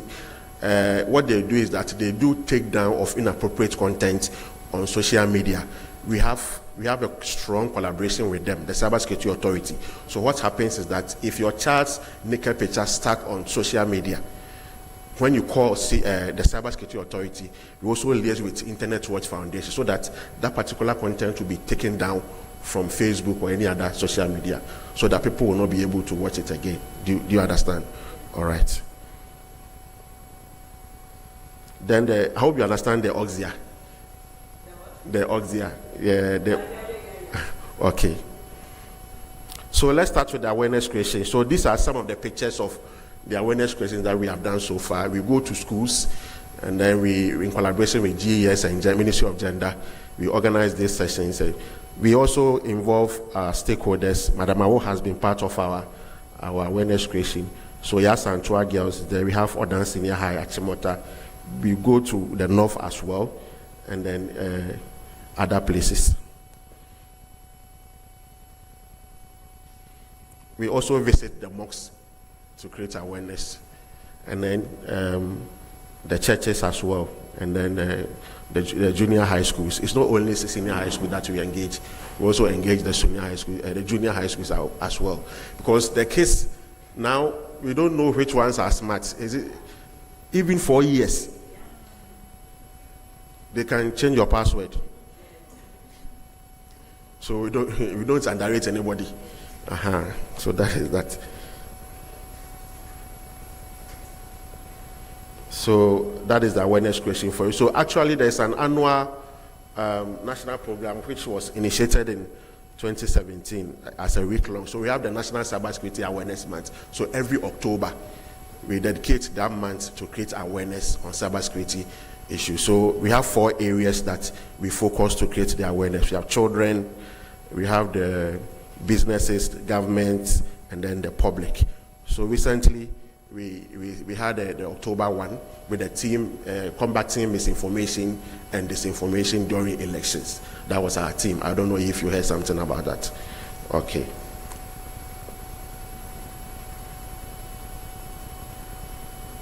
So this is the statistics of the people we have reached so far from 2018 to date.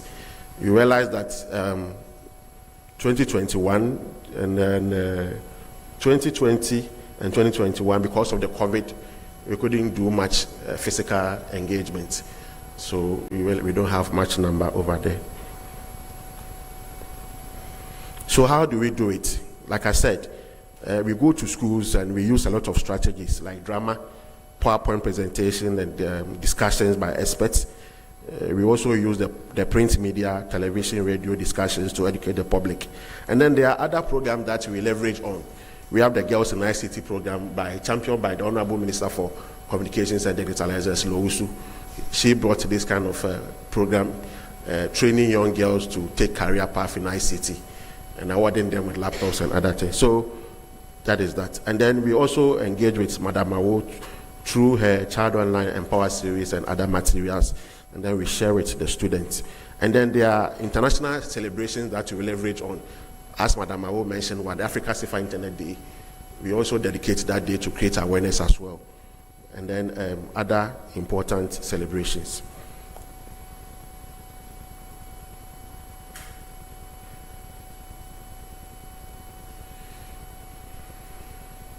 So the legal framework, yes, I have it here. So in the framework, in the law, there's a section that protects children from all forms of online abuse. So it stands from section 62 to 68. So I don't know if time will permit me, but that is where it protects children. You see it on the screen. 62 talks about what? Indecent image or photograph of a child. So the law says that as you are seated, if you share, if you possess, or if you produce a naked picture of someone below the age of 18 years, the law says you should go to jail. So if I come and see you right now, come and pick your phone and see a person below the age of 18 years naked picture, I have the right to take you to a CID headquarters, give you 10 years. All right. And then dealing with a child for the purpose of sexual abuse. Yes. So this is an example of online grooming, the video I just said. You know, sometimes some adults are wicked though. They will intentionally invite this case to their rooms, and then they show some sexual videos. They will tell the kids that I'm going to buy something and come, so feel free and watch videos. And then they will intentionally show some sexual videos and then leave. Before they come, then these children, these kids are weak. They will be watching these movies and they are weak, and they will take advantage of these people. You understand? So the law is actually dealing with all these people. Sometimes they also use suggestive conduct. They chat with these people online. Then this case online, they tell them, "Hey, you have a nice breast. Oh. Your shape is nice. You are aging. Oh my, why come on?" These words are suggestive conduct, and the law frowns on that. Okay, so they are all part of what the law also says. Aiding and abetting of a child dealing with the purpose of sexual abuse is also there. Sometimes you see adverts and they involve kids.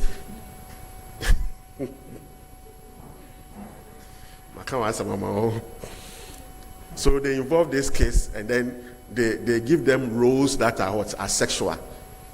You understand? So act like mom and papa, or act like this, and partially naked and all those things. Even those doing bulletin board, this billboard and those things, exposing this case, they are all part of aiding and abetting. Movie production and those things, those modeling groups and then asking kids to do partial advocate. So the law, yes. Oh, thank you. So all these things are parts, okay? The law frowns on that. The law will deal with that. And then tracking children online. Every day, the predators like that. They are always on social media tracking kids. Whatever they post, they will intentionally go and comment, or they will like following what the child will be doing and all those things. So that is cyber stalking. The law frowns on that. And then sexual extortion, blackmailing. You have access to the child's naked picture and you blackmail the child or the parent. It's also there. Madam, I will also mention non-consensual sharing. That one is agreed, okay? And this one, it doesn't apply to only children. From section 67 to 68, it's both children and what adults. Like what's happening to something, say why I'm here and those issues that came. They are all non-consensual sharing. It is if it happened that she saw you sharing one of her pictures online, she has the right to report to you, to the cybersecurity or the Ghana Police Service, to be arrested. So they are all part of this this law. It protects them as well. And then try to distribute prohibited intimate image. Yes, like someone will say that if you like joke, I have your naked picture with me. So per cafe, I will show to everybody, show the video to everybody to watch, so that you will be embarrassed. Show threats. So the law says you are causing what? Emotional trauma. Or emotional distress. So the law frowns on that. You'll be punished as well. Okay. So that is that. And then there are law sanctions apply to that. Then policy framework. Madam Awo also mentioned this one, the National Child Online Protection Framework. So we have developed a framework that is going to guide us to protect children for the next 5 years. So there are a lot of things that are in the framework. We have individual pillars that we are going to focus on to tackle the issues of online child sexual. So when we were developing the document, you realize that we didn't include only expert adults and people who know. We also included the children, because the document belongs to them. They should also make their input to it. So you see, that's why you see the children gathered, they're taking pictures with the ministers and other people. All right.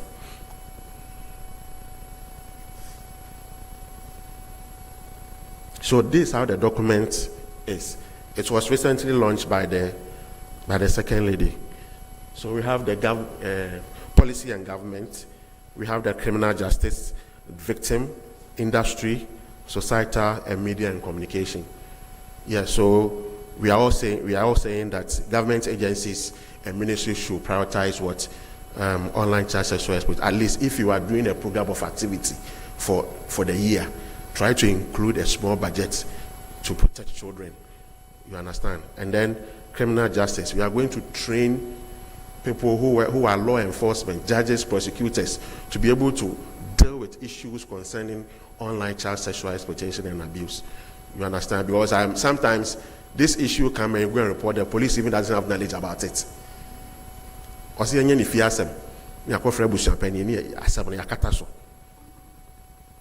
You understand? Okay, and then victim support. There are a lot of existing support systems in the country, but they need to understand this kind of initiative so that they'll be able to deal with it. So the social welfares are there, so that when we need to train them on OCSEA, so that when issues come, they'll be able to handle. So media is part, the industry and society, they are all part of what we are going to do. And then we also do capacity building for the media, CSOs, and judicial and prosecutors. So these are the numbers of the capacity building we have done so far.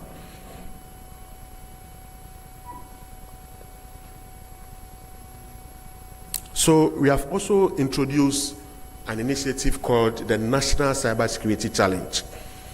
So in 2018, when we did our first awareness creation in Ghana, we realized that we can't just go and do awareness creation and leave the kids. So we will ask them to set up a cybersecurity club, so that when we are not there, we will train them, so that when we are not there, they are in the school, so they can take over. They will do a consistent awareness creation with their peers, So we asked the schools to create the cybersecurity clubs since 2018. Some of them did. I remember the first school that created the cybersecurity club was the Northern School of Business in Tamale, before Presec and other people joined. Now, after creating the clubs, we've come out with this initiative where these clubs are going to compete among themselves. So we are training them to take career path on cybersecurity, as well as educating them to stay safe on the internet. That's what we are doing now. So these were some of the regional competitions that we had in the previous year. So it started in 2022. That was the first awareness cybersecurity competition we did, and it was won by Presec. Okay, so now that's what it has come to stay, just like the National Science and Maths Quiz.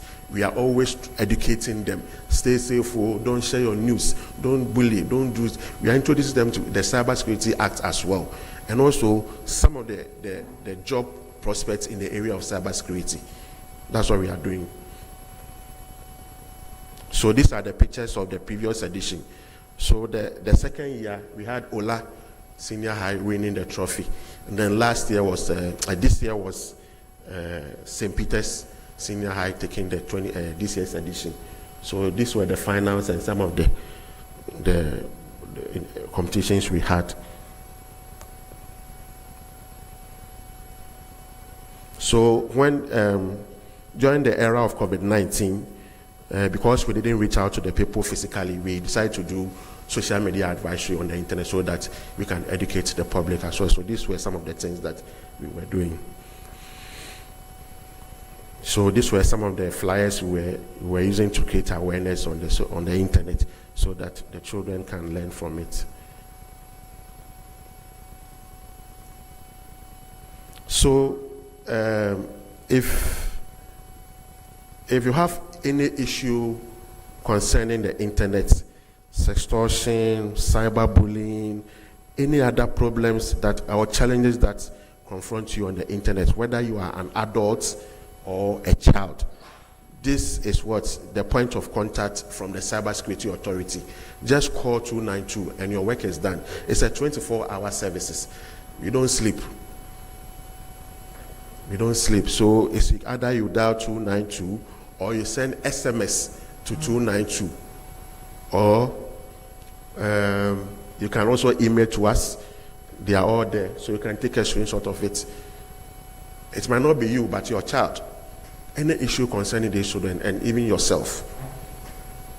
If someone wants to blackmail you, call us and then we'll address the issue for you. It's a 24-hour contact services.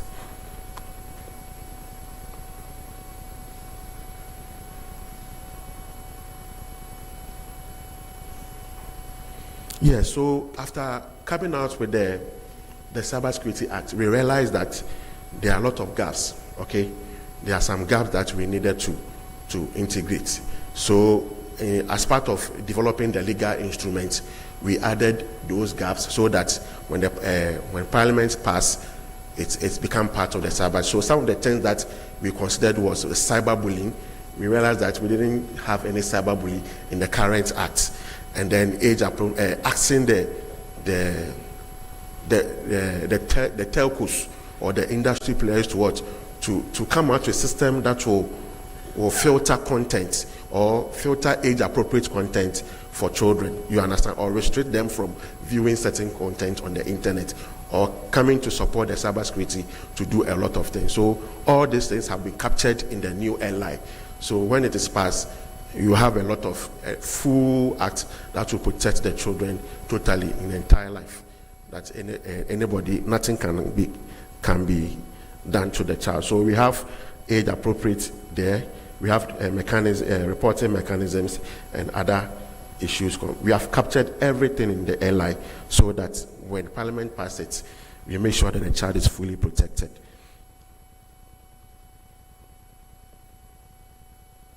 So we don't work alone, as I said. We work with stakeholders. So if you look on the screen, we have government ministries and agencies, civil society, they are there, children and young people, telecommunication service providers and industry players.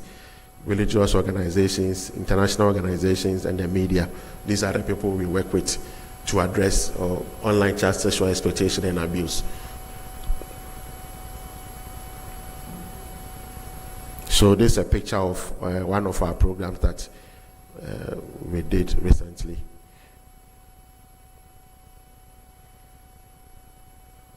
All right, ladies and gentlemen, thank you very much for giving the this.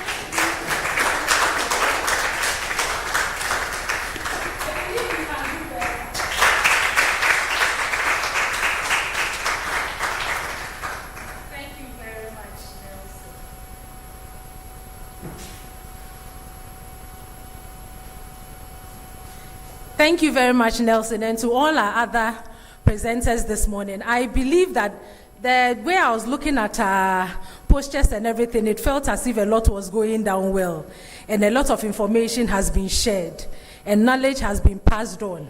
Am I right? Yes. Please, let's clap.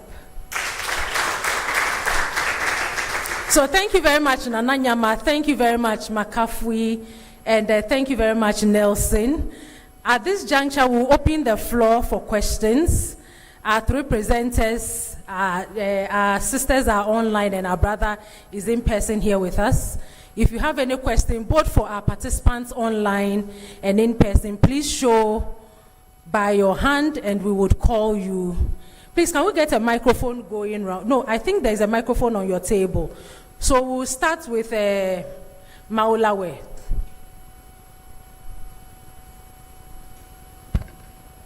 Okay, thank you very much.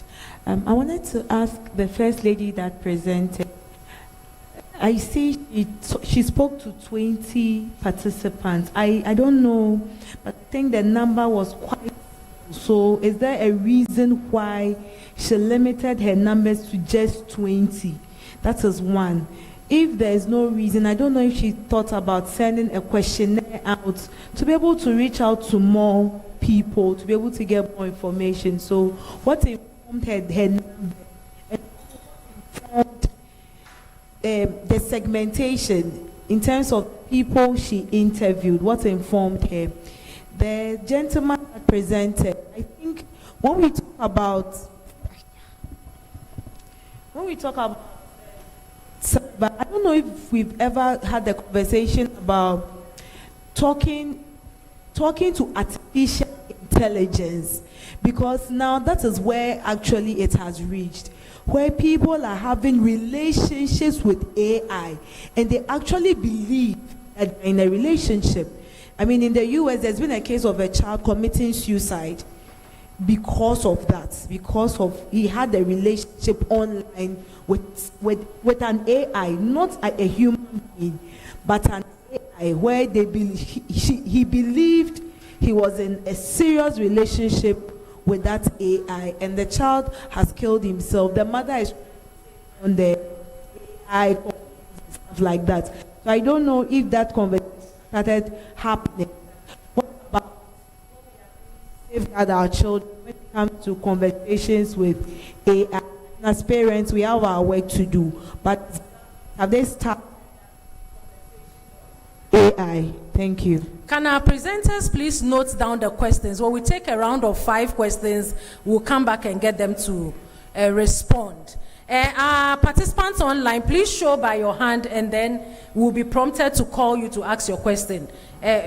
Please go ahead. When you are done, then she can also ask a question. Okay, thank you very much. So my question goes to the last presenter. He talked about you engaging junior high schools as well as senior high schools. I want to know what are the requirements? Do you look at, what do you look at before you go to a particular school, or does the school, should they apply, or how do you go about it? I want to know. Okay, thank you. So she's asking if CSA has a way of nominating or selecting the schools, or should schools apply to CSA to ask them to come and do public education?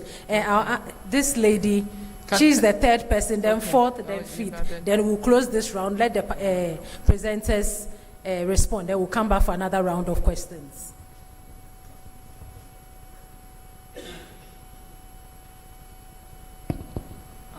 Thank you to all the presenters. I've actually learned a lot. I have a few questions to ask all of you. So the first presenter, when she talked about talking to some of her participants, she mentioned that they didn't undergo any counseling, but then one person was able to counsel 10 people. And I just want to know, was that person a professional counselor, and what were the methodologies they used in counseling them? And were there other further references or referrals to a psychologist or a social worker? That is what I want to know. Okay, thank you. Nana Nyama, please take note of that question. And the last one, okay, let me just I think it to she has two so that another person can take. So the last one is, recently there was this child at about 8 years or so having sex with another younger boy, maybe the brother. And my question is, these children actually recorded this by themselves and posted it online, or somebody exposed it, we don't know.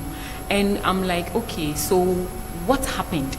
What did the parents go, like, how did the parents expose their children to something like this? But then within my space of work, I realized that some parents are actually negligent when it comes to the things they do. They live in single rooms and they are not mindful of the things that they do. And these children are exposed to what they do. And then when they leave, they also do this. So what can be done, especially in slum communities, to ensure that these educational campaigns get to the right people and not just elite people? Thank you. This is to any of the presenters. Yeah. So, yes, you can go ahead with your question. Okay. So, my question is to the last presenter, Nelson. I have really been educated today, because there are some things he said or mentioned that I really didn't know about. My question is, how are they advocating, cybersecurity on social media? Because yes, I've seen that they are doing the groundwork by going to, the junior high schools, the senior high schools, but social media is a whole new world right now. So how are they advocating this information online? And I'm asking because recently I watched a podcast online where a lot of people, in fact, the presenters themselves had questions concerning things he mentioned today. So I think maybe if they are to push their focus, or let's say a percentage of their focus online, maybe it could also get the audience that they also need to also get the information out there. So I want to know the strategies they put in place to get this information on social media. Okay, Nelson, and then I also ask Awo to also give her thoughts on that, because I know they have some systems they use to monitor the online social media platforms and all of that.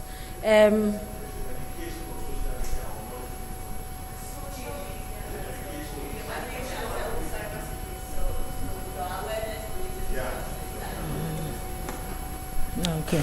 Now, Magdalene, please, we'll come back to you. I learned there are some hands online. We would like the presenters to answer the first 5 round, and then we'll come to you. So please, those online whose hands are up, please bear with us. We'll come to you shortly.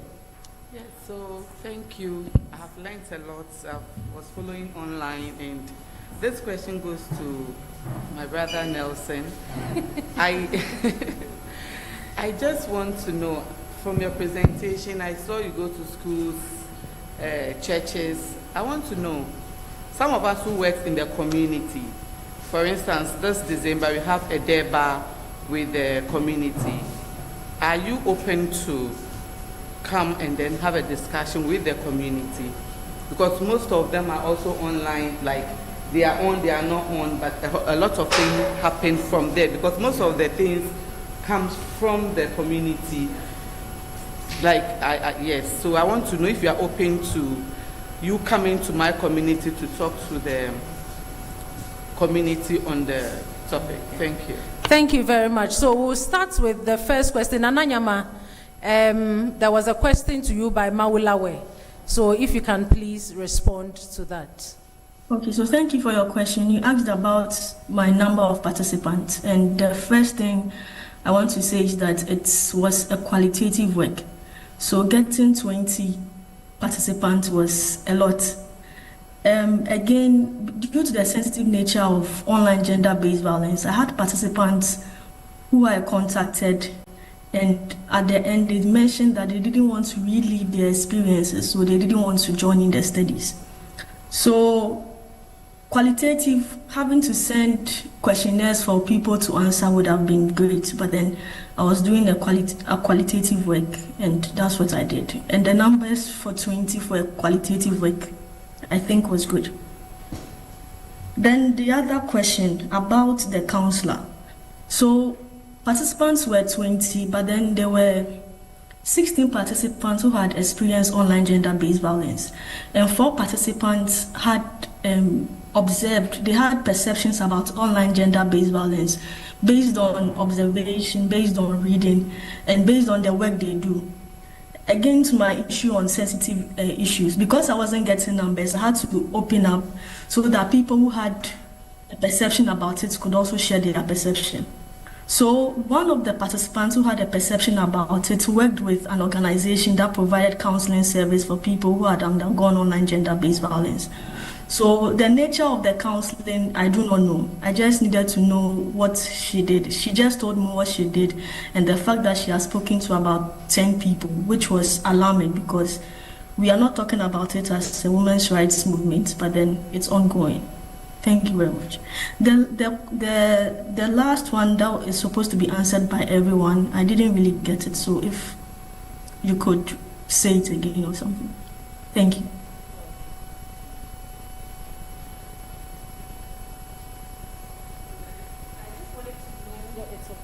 Okay, so I wanted to know if you reach out to people in slums as well, because most of what I've seen are just targeting some communities and it's not really inclusive. So that is all my question is about. Thank you. Okay, I think Nana is not working directly with like going out into communities to present, so she would not be able to answer. She just did a study and is presenting the findings of that study. Awo, if you are there and you can respond to some of the questions, and then when you are done, Nelson can also come in. All right, thank you, Deborah. So with regards to the person who asked about the AI being used to generate content, abusive content and all of that, you'll recall I mentioned it in my presentation. So because the Cybersecurity Authority does not have a clear-cut policy to addressing that yet, you and I will just start our advocacy from this forum. So please, we are all on board now, and we know what it is, or what the realities are on the ground. So we can take that up and then go with it. And then there was a question with regards to self-generated content. The person gives some vivid, that is a subtle pornography, so I wouldn't repeat it. But here is the thing, when it comes to online safety, for both children and women, there is what we call the 4 C's. So 4 C's, what are the C's? The first C has to do with content, and this content could also likely pose a risk to the consumer. There is what we call the contact risk, which is the case, the video Nelson showed about the grooming. There is also what we call the contract risk. You have signed up onto a platform. You didn't sign up with a view to getting unsolicited advertisements and what have you, but then it turns out to be the case for you. You can't blame anyone, but you have signed a contract. You have the terms and conditions, and you signed up to it. So you need to do something about it yourself, but not government or anybody else doing that for you. The 4th C has to do with the conduct risk, which is the case of the self-generated content that the questioner asked about. So the fact is that risk is analyzed in those 4 I'll call them spectrum for want of a better word, in those 4 spectrums. And whichever category it falls in, there is an action to be taken. But when it concerns a young person, in fact, there is a faster action to be taken. So Child Online Africa, for instance, we are Facebook's trusted partner in Ghana. So there is the link I shared in my presentation, maybe I'll post it in the chat, help.childonlineafrica.org. That is a platform. In that platform, there is a direct link to us where you can report such incidences, and then we will flag it or triage it with the Facebook team or IG team, or if it's on WhatsApp, and I think Cybersecurity Authority does same. When it's sent across, then the content will be taken down as soon as practicable. So it is not allowed for that to happen.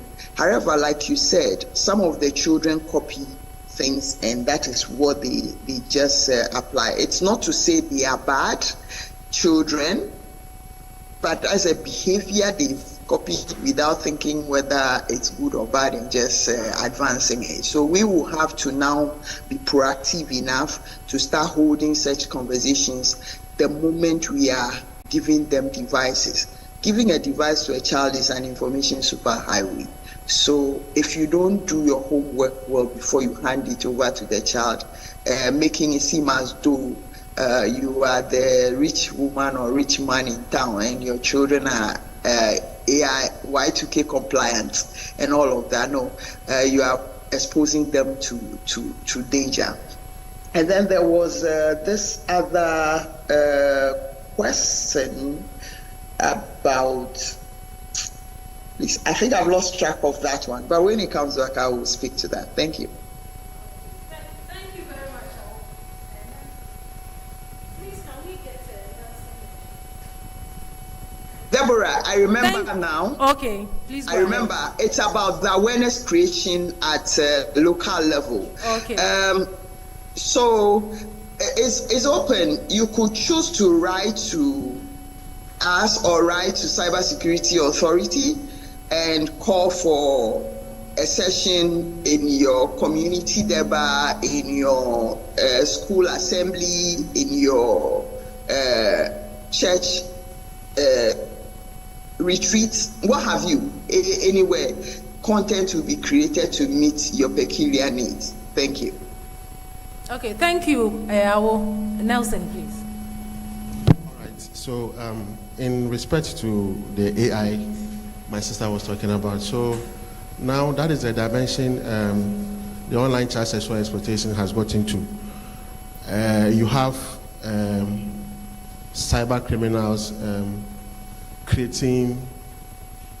Your picture is there. They will take the top of your picture and then put it on another a naked body, so that then they post it pretending to be you.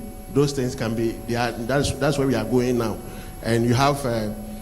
Yesterday I read something on LinkedIn where a student created a nude picture using AI to create a nude picture of their mates and then share it on social media, and he was arrested in US.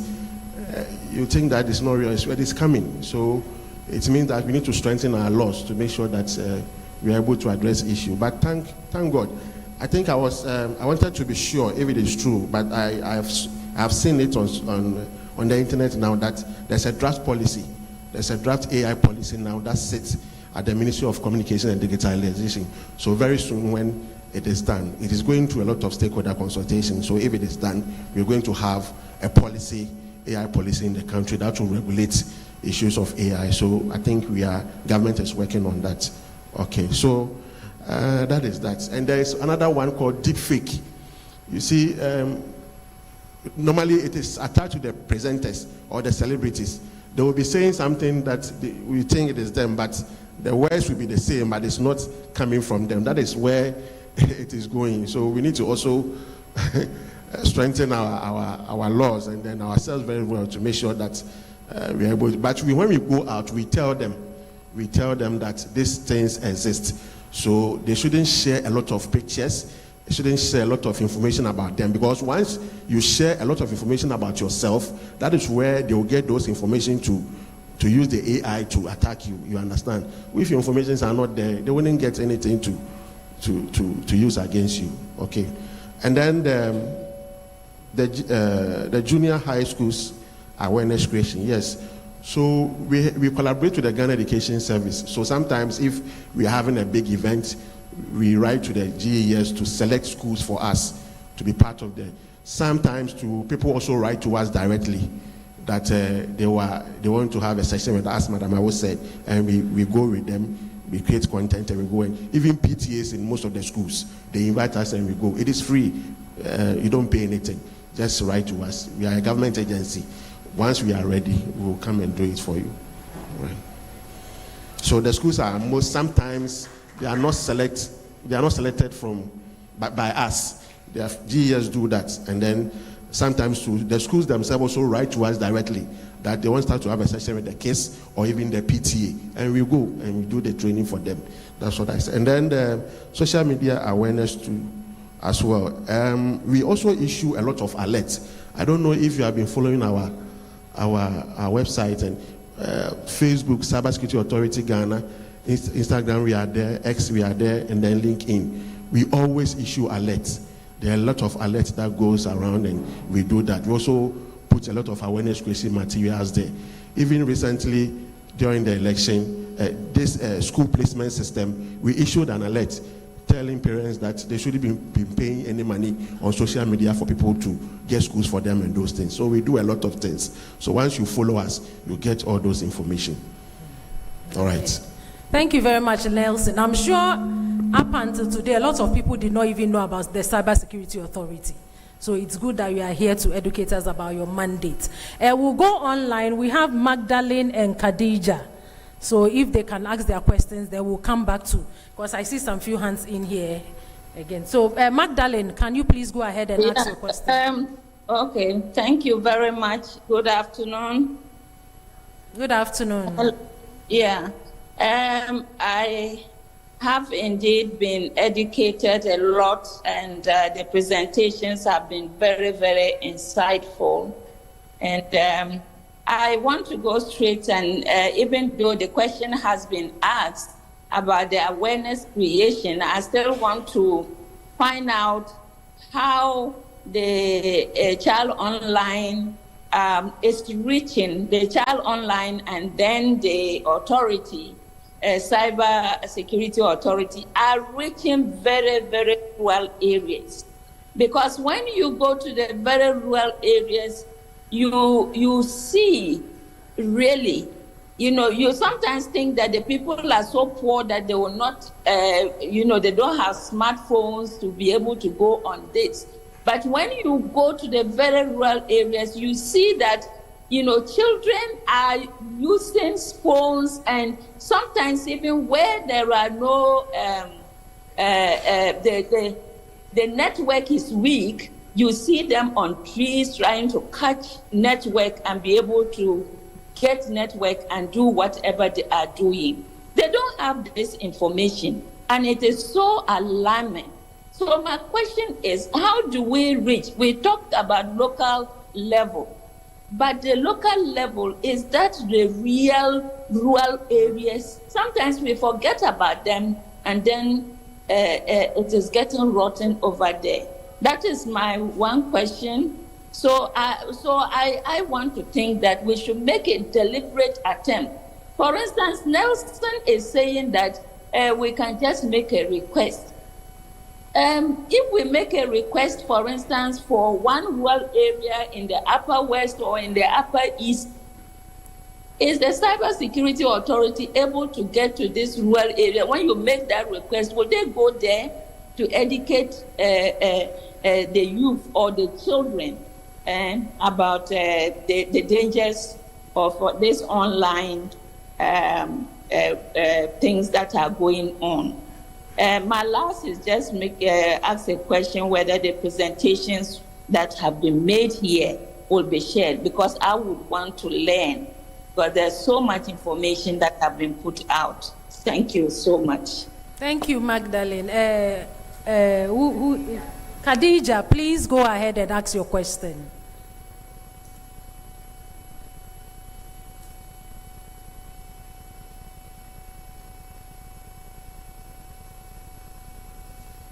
Khadija, go ahead and ask your question. Unmute yourself. Yes, you can unmute yourself. Okay, whilst Khadija is... okay, go ahead. Probably he mentioned how that is helping in improving cybersecurity awareness and skills. So if he hasn't mentioned it, please, I would want to hear something about that. Thank you so much. Please ask your question again. We didn't catch the beginning of your question, so if you could please ask again. So in summary, the question is, how has the Ministry of Communications, how has the training of girls in ICT contributed in improving cybersecurity awareness? How has the training, did I get you, of girls? Yes, please. Okay, in ICT, improved cybersecurity awareness. Okay, thank you.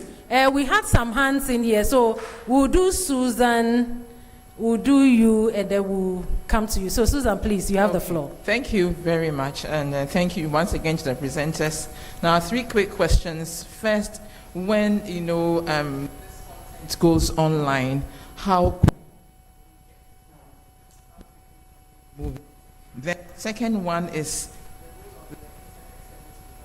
Please use the mic. Yes. So okay. that, sorry. The role of in helping to curb this, online violence. I remember very well seeing on television screens Mark Zuckerberg, is that his name, being grilled by Congress, and when it comes to the role of the ISPs. So in our context, what is the role of the ISPs in helping us to curb this online violence? Now, my final question has to do with the support systems. When it happens, if it occurs, where do we go for support for survivors of online violence? Thank you.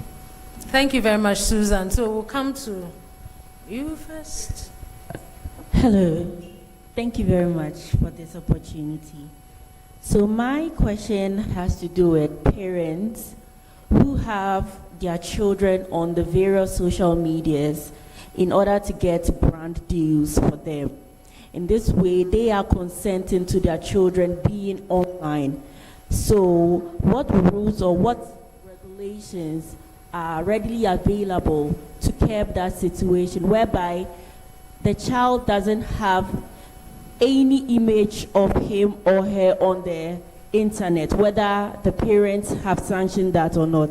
Also, are there any regulations underway that would streamline the kind of content that children have readily made available on the social medias like TikTok, Instagram, Facebook? Because in China, there is a domestic version of TikTok that is available for children where they don't have access to adult content or content above their age. Thank you.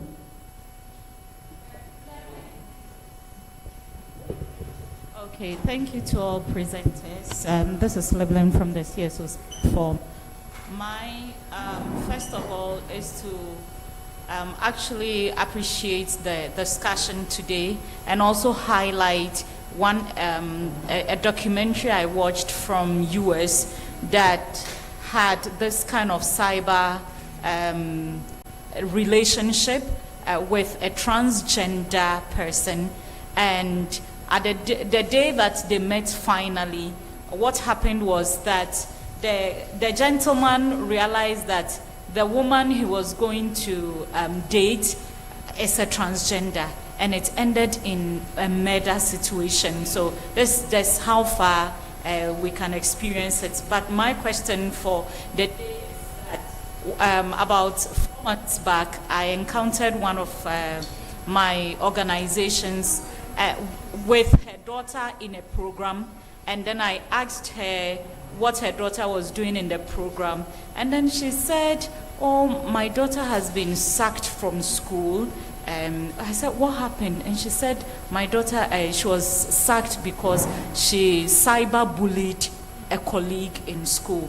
My question is there facility to, how do we call it, reintegrate, or to take the child through counseling so that she can be reintegrated into the school? Thank you.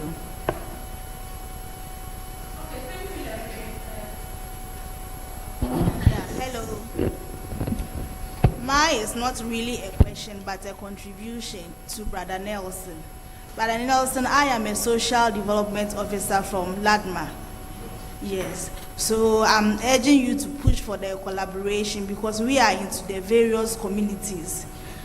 So we go there, we educate them on this gender-based violence issue. But it's today that me, myself, I'm learning about this cyber security and the number to call and all that. So I'm urging you to push for the collaboration with social workers so that we go into the community and really get this message across to the children.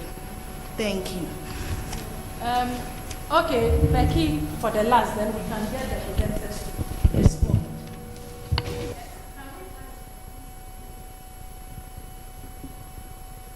Thank you, over. Hello? Yes. Thank you.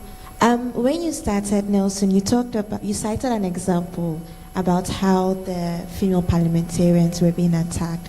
And so my question to you is in twofold. The first thing is that on your own as an authority, could you deal with the perpetrators, the comments you saw, how they were being victimized?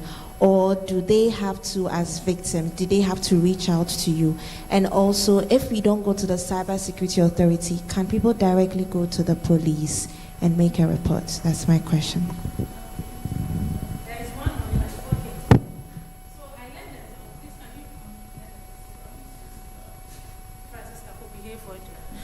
Francisca, please, you can ask your question. Thank you for all the presentations. They've been very, very insightful. But my question is to find out whether the cybersecurity clubs are in all the schools in the country. Is that government policy? I just wanted some clarification on it. Thank you very much. Thank you. So I would like the presenters to respond. I think a lot of the questions are going to the Cybersecurity Authority. And before he comes in, just for you to know that 292 is the number to call. Let's keep it at the back of our mind. 292 is the number for reporting for, any cybersecurity abuse, any cybersecurity issues. Let's make sure that this number rings in our minds. We share it with our family members, our friends, tweet it, Instagram it, Facebook it, everywhere. Nelson, over to you. And then when you are done, if Awa would like to also answer some questions, then she can take over. Okay, so the first question has to do with whether the cybersecurity will come to the northern region to do the awareness creation. I think, let me start this way. So currently there's an initiative going on, being sponsored by UNICEF in collaboration with the Office of the Local Government Services. So what we do, it's called ISS, Integrated Social Services. I think you are aware of that. So they have selected some districts across the country so that we go and build capacity for them to also do awareness creation if we are not there. So for the past 2 months, I think I was in Tamale and then Upper East to build capacity of some selected staff from the district so that when we are not there, they will go around in the communities to do awareness creation, including the Cybersecurity Authority, as you said. Yeah, so there's something going on. And then secondly, the National Cybersecurity Challenge that I just mentioned, it is something that is being done for all schools in Ghana. Like I said, Northern School of Business in Tamale was the first school to establish the Cybersecurity Club. So we have zoned the schools into 4. So we have the Northern Zone, the Middle Zone, the Southern Zone, and then Eastern Zone. So we start with the Northern Zone first. So all schools in the Northern region and Upper East, Upper West, Tamale, Savannah, Northeast. So some schools are selected from that area, and then we train them on cybersecurity and then compete among themselves. So one school will become a winner and they represent the zone. The same thing applies to the middle zone, and then Southern and then Eastern. So at the end of the day, we'll have 4 schools competing for the final. So we go extra mile. We go to a lot of towns and communities across the country to make sure that the cybersecurity education is reached to them. That's what we are doing now. And then what we have also strategized is that we are collaborating with some stakeholders. So for instance, if NCCE is organizing a regional sensitization across the country, they can invite one cybersecurity staff to be part of the team that will be going. So we'll take advantage of that initiative. So when we go there, as they are done with the education, then we also introduce the cybersecurity with them. So that's what we have been doing, and it's been helping us a lot. I assure you, you'll just write a letter to us and we'll come. Even if you are a town before Togo or a town before Burkina Faso, we'll come. I remember when you were in Bunkrungu, you could see Burkina Faso. Which one is at the top? Is it Burkina Faso? Yes, you see the border and the soldiers there. I was even scared. So that is how we go the extra mile to make sure that our education is reached. And then the girls in ICT, I think it has really, really helped the kids. It is not only done for some part of people. I think the schools are selected from the junior high, the senior high, and even first years in the university. And they rotate the regions. So this year when they do it in the northern region, the following year they do it in the Greater Accra. And since the minister started the project, she has covered all the regions in the country. The last region she did was in the Greater Accra region. And some students go through some training, then do a competition, and then awards are given to them in the form of laptop. And some schools are giving laptops in their schools to train the kids. And it's improving the digital skills of these children. It's really, really helping a lot. And then on the question of how long can the content be taken down on the internet. So with that one, as I said in the LI, when we were developing the LI, we made sure that we included that the telcos should make sure that within 24 hours, that content should be taken down so that no one can have access to it. So if within the 24 hours it's not done, I think there are sanctions or there are some penalties that goes with that. But with the IWF, as early as possible, it is taken down. What? The Internet Watch Foundation that I just mentioned when I was doing the presentation. They are not in Ghana, they are an international organization. Yes, so that is that. And then the Cyberbullying Council, you asked where we should go, right? Is it the cyberbullying? Yeah, so like I said, we don't work in isolation. So we collaborate with the Cyber Psychology Association, Social Welfare, and then a lot of individual experts in counseling that we refer cases to them. When they call and the case is cyberbullying or the case is just a minor case and not sexual as sensitive as it is, we refer those cases to the already existed agencies that can support the child. So like I mentioned, the Guidance and Counsel Unit of Ghana Education Services there. We have the Psychology Association. They are also there to make sure that these children are given a proper counseling. And then what again? The clubs. So currently, when we started the National Cybersecurity Challenge in 2022, we only had some few clubs. I think they were about 10 or so. They were 10. But then, after the first edition, we realized that the schools started showing interest in the Cybersecurity Challenge. So they started setting the club themselves. Sometimes you will be there and the school has to write to the Cybersecurity Authority that want to be part of the competition. How do we participate in the competition? Then we tell them, as a requirement, you need to set up a club, and you, the headmaster or headmistress, will be the patron. So when you do that, then you send us the forms, and then we'll give you the constitution about how you do. And then so as it stands, we have 70 across the country, 70 clubs being set by some various senior high schools across the. So we are targeting 100 by close of next year. By close of next year, we are targeting 100. We want to be sure that at least by 25 schools will come and register with the other people, so that at least we'll get 100. So currently we have 70.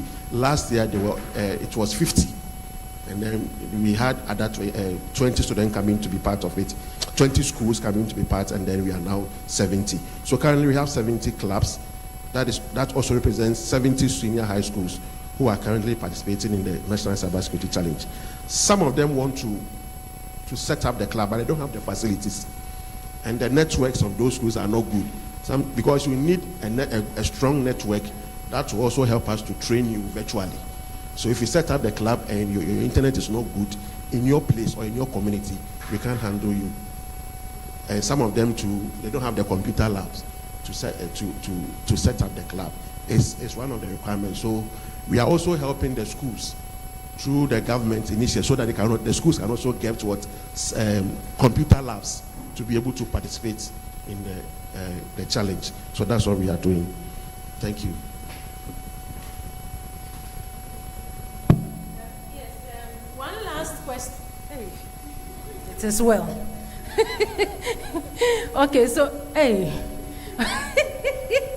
So we'll do Gloria, we'll do Peter, we'll do, and not you. Okay.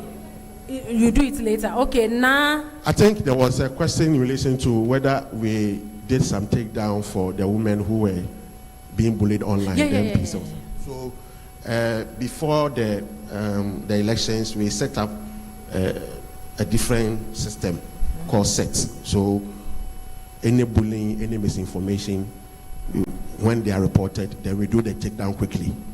So we realize that sometimes some of the politicians some bloggers will post something and then later you will see that they will delete it. I remember someone put it there that Sami Jamfi posted something, later did. No, he didn't. We have to, because we realized that it wasn't a good comment to make sure that on the online. So we have to take it down.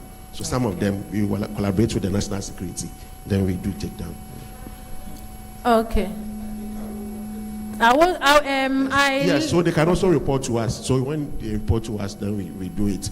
But those that are concerned with the political figures, people who are our ministers, we have to protect them. We do it on our own, but individually, you can also report to us and you can do the takedown. Okay, please go ahead and answer the question. Then we can take the last round of questions. Okay, thank you, Deborah. So my response to Mrs. Kanai is that what she's talking about is the reality on the ground, which is why there is this push for mainstreaming online safety into the educational curriculum, so that everywhere there is a school that a child accesses, the child should be informed about ICT skills. With regards to whether girls in ICT is helping, I want to say that when we talk about content for girls in ICT, we are looking at building girls' skills to be entrepreneurs in future. And before they become entrepreneurs or people who can write codes, they are introduced to digital literacy and they are introduced to digital citizenship. And citizenship has more to do with the cybersecurity concerns that the lady was talking about. So it's been catered for. Now, when it comes to parents who are using their children as clickbait and stuff like that, that is where cybersecurity authority is supposed to be biting. We don't see much of that being done because we know the high and mighty media personnel who are using their children to make money, and it's against the rights of those children, and cybersecurity authority should be bringing them to book. So I side with the one who who asked the question. As to whether we can adopt the China module in Ghana, unless the laws are reviewed, unless the stakeholders come together to push for that, which is why I would like to invite anyone, when you hear about IGF or Internet Governance Forum, please don't say it's for those who are working in IT or ICT. Just jump on it. Know the location for the meeting, be it online or in person. Participate in that meeting and make your voice heard in the meeting. And that is the only way we can have the system regulated and regulated with our needs involved. And then finally, there was a question about LGBTQ. That aspect I want to shelve it, but then I want to focus on the school laws for bullying or reintegrating children who have been bullied. Under normal circumstance, what the law provision the law has made, it's incumbent on schools to now design such guidelines. But I think that because capacity is not there, most schools are lacking in putting such provisions in place. So again, this is an opportunity for us as stakeholders to start bringing to the front burner such issues so that they can be addressed and addressed properly. Thank you. Okay, so we'll take Gloria. Jacqueline, I saw your hand up, or your question has been answered. So Gloria, Peter, and then Madam Dorcas Kukabia. Okay, so thank you very much, and thank you to Nana, Awo, and Nelson for the great presentation. And also thank you to the Gender Center for giving us the opportunity to learn, especially on this day, the close of 2024, Sitting Days of Activism. I have two questions. One is, how are we bringing all of this? Nelson, I think this goes to you, since you are policy and government. How are we bringing this, all that we are learning here today, to persons with disability to ensure there is inclusion? My other question is the identity-based, I don't know if I should say gender-based violence, but there are some people, a lot of people, whom I have the opportunity to talking to about 2 weeks ago, who are facing a lot of blackmailing online. And these are key population. They know there is the law, but they cannot go to access justice. And they are facing this, and some of them end up committing suicide. How are we going to ensure that such people are also taken care of in the law so that they don't suffer in silence? My other question has to do with the issue someone raised about when people suffer bullying, cyberbullying, or they also become perpetuated. How do we ensure that there's actual collaboration with Ghana Psychology Association? I think Professor Ese is online, and others, ensure that they can take care of such persons, because they may suffer alone and we may not know the end result thereof. Thank you very much.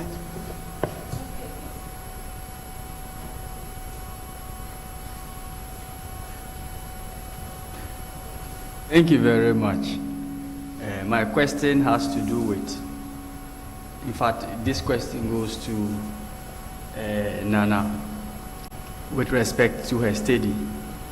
I have so much love for customary law, and customary law pertains to patriarchy, primogeniture, and all those things. And in her study, she starts by drawing our attention to the fact that that is impactful when it comes to gender-based violence.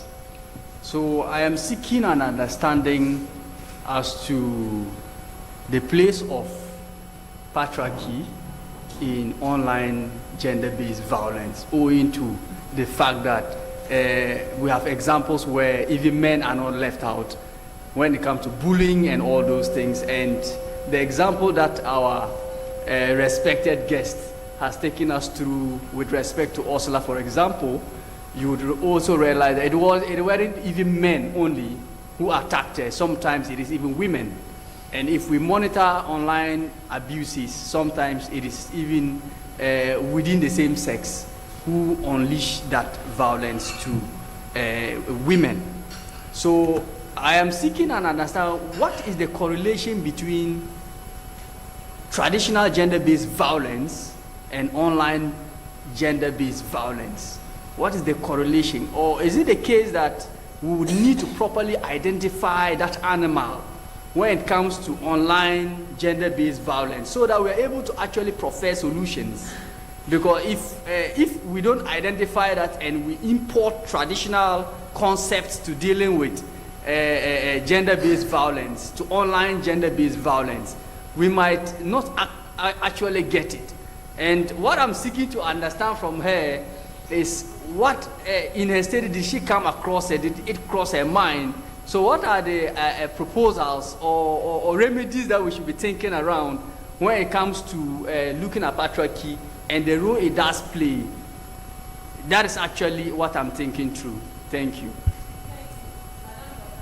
Okay. So before I ask my own question, I think I want to engage my neighbor here about the question. I think that for me,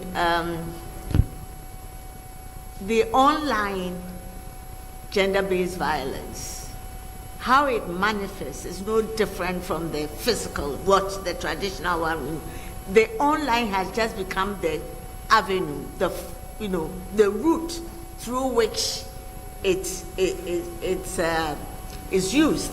Because when you're talking about traditional gender-based violence and patriarchy, it's really something that is physical. Now we have this new medium of online, internet, and that is what, so as far as the norm is concerned, it hasn't changed, because that person who is attacking that woman online, or that woman who is attacking another woman online, is only looking at understanding the forms of patriarchy. So, for instance, if I think that, as a woman, your place is not in the public space. If you go there, then I think that it is wrong, then I can abuse you. So as far as, I don't know what Nana, but, I think that this is how we should look at it. The online is the new medium through which patriarchy manifests itself, but it's still there. So anyway, that's, she will answer you, but I thought before I forget. So my question,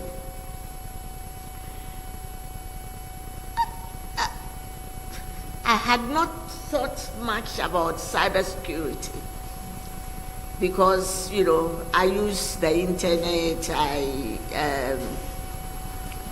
I'm not on so many social platforms, social media platforms.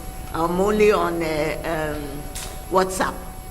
And so I have not really thought about its impact on us, even though I know for the younger generation, they are on everything, every medium. But now listening and what the CSA is able to do by intervening, whilst it's good, all of a sudden, I feel a little uncomfortable because I'm thinking, is the authority surveilling us, the issue of surveillance? So everything that you do, somebody is watching you. Big Brother, like in Animal Farm, Big Brother is everywhere. It's a little scary, but how do we look at this? Is it something that we can say, okay, it is for the greater good, and therefore maybe we should accept it? Or how should the CSA operate in a way that it does not make some of us who know that we are not committing any crime feel safe? Precisely. That's my comment. That's my question to. But I think that, also another comment. This is just a comment.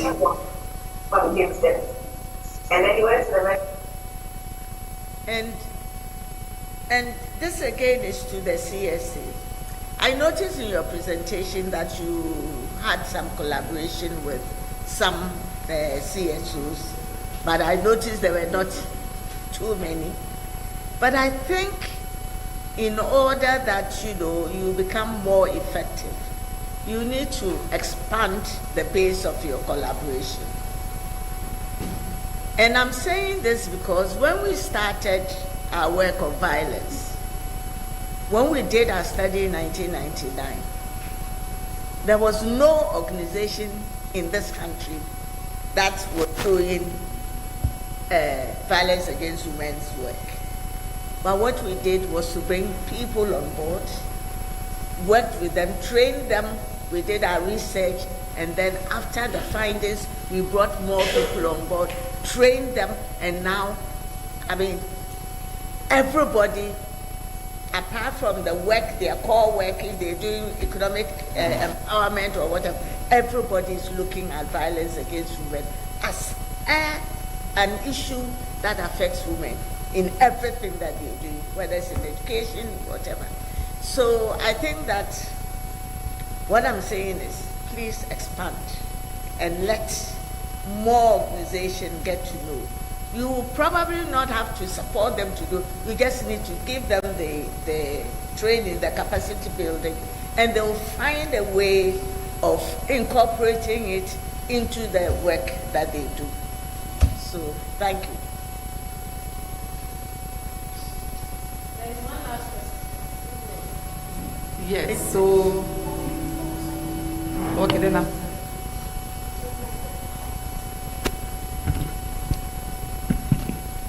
Yeah, it has been a beautiful day, a day of learning. Initially, I didn't want to talk too much because I realized that most of my questions had been asked. So my last comment, something Awo said when she was preferring solutions, that mothers should pay attention and support in monitoring our children.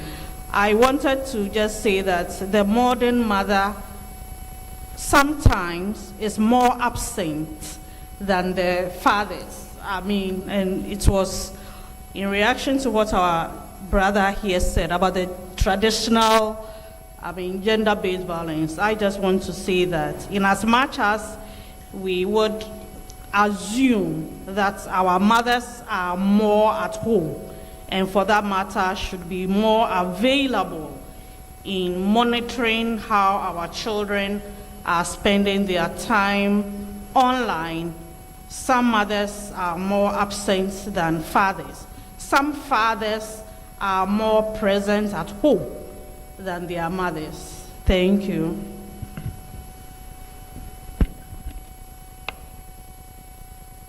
Okay, so in these elections, I also try to scout through social media and see exactly what is happening, because we realized that women were losing their seats as my brother started his presentation with. And I chanced upon a lady who, before the Saturday elections, was just insulting the ex-president, giving him back-to-back insults. So today, chancing upon it again, people have now started, in fact, abusing her. So this is the case that she's a perpetrator, she has now become a victim. To the extent that somebody said on social media, Minimnifie at La Paz, giving directions. So let's imagine the direction is accurate, correct. Looking at this angry NDC youth, whatever they are doing, can you imagine what will happen if they chance upon this lady in her house? What is the remedy? What can we do to salvage this situation? Because I feel that the lady is in trouble. But when you look at social media on TikTok, what is happening? Even TikTok Live, it's a mess. I don't know whether somebody has chanced on that lady on social media. Auntie Deborah said she has sent it, and it's very serious. Please, what can we do? Can we use the 292 to help her, because she's not a victim and a perpetrator? Thank you.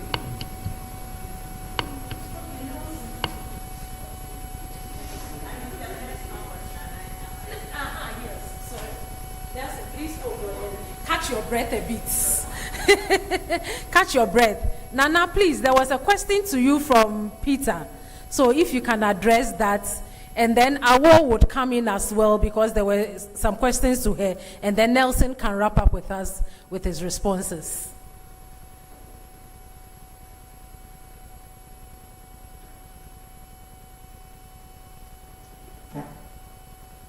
We can't hear you. You are muted, Nana.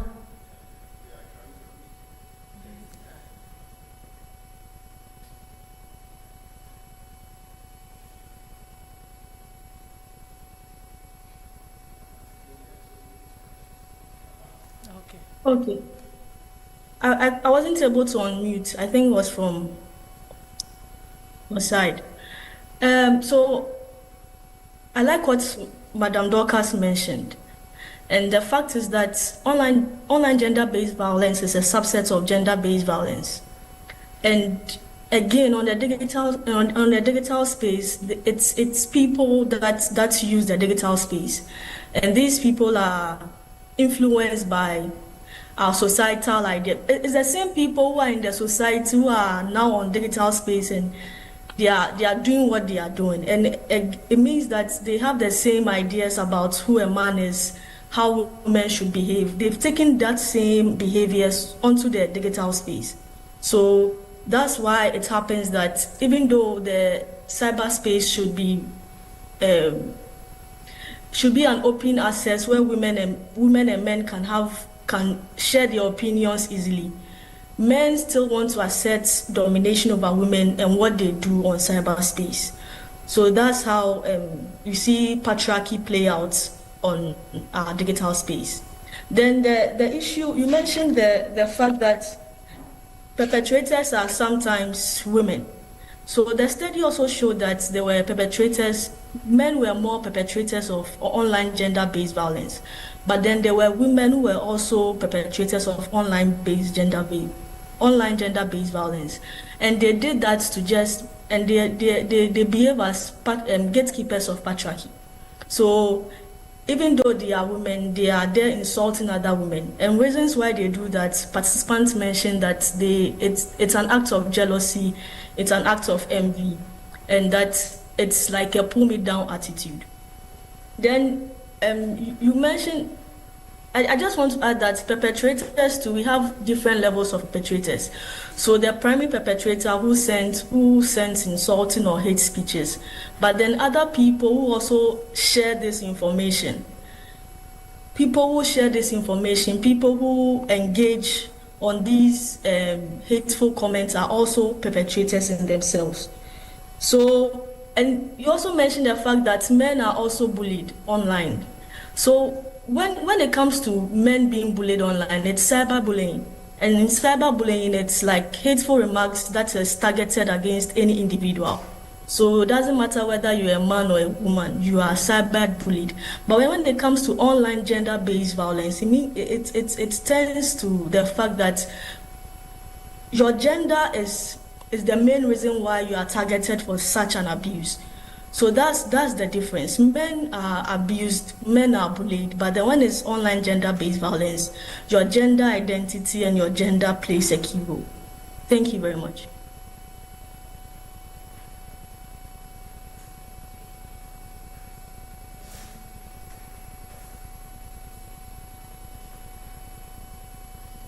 Thank you, Nana. Awo.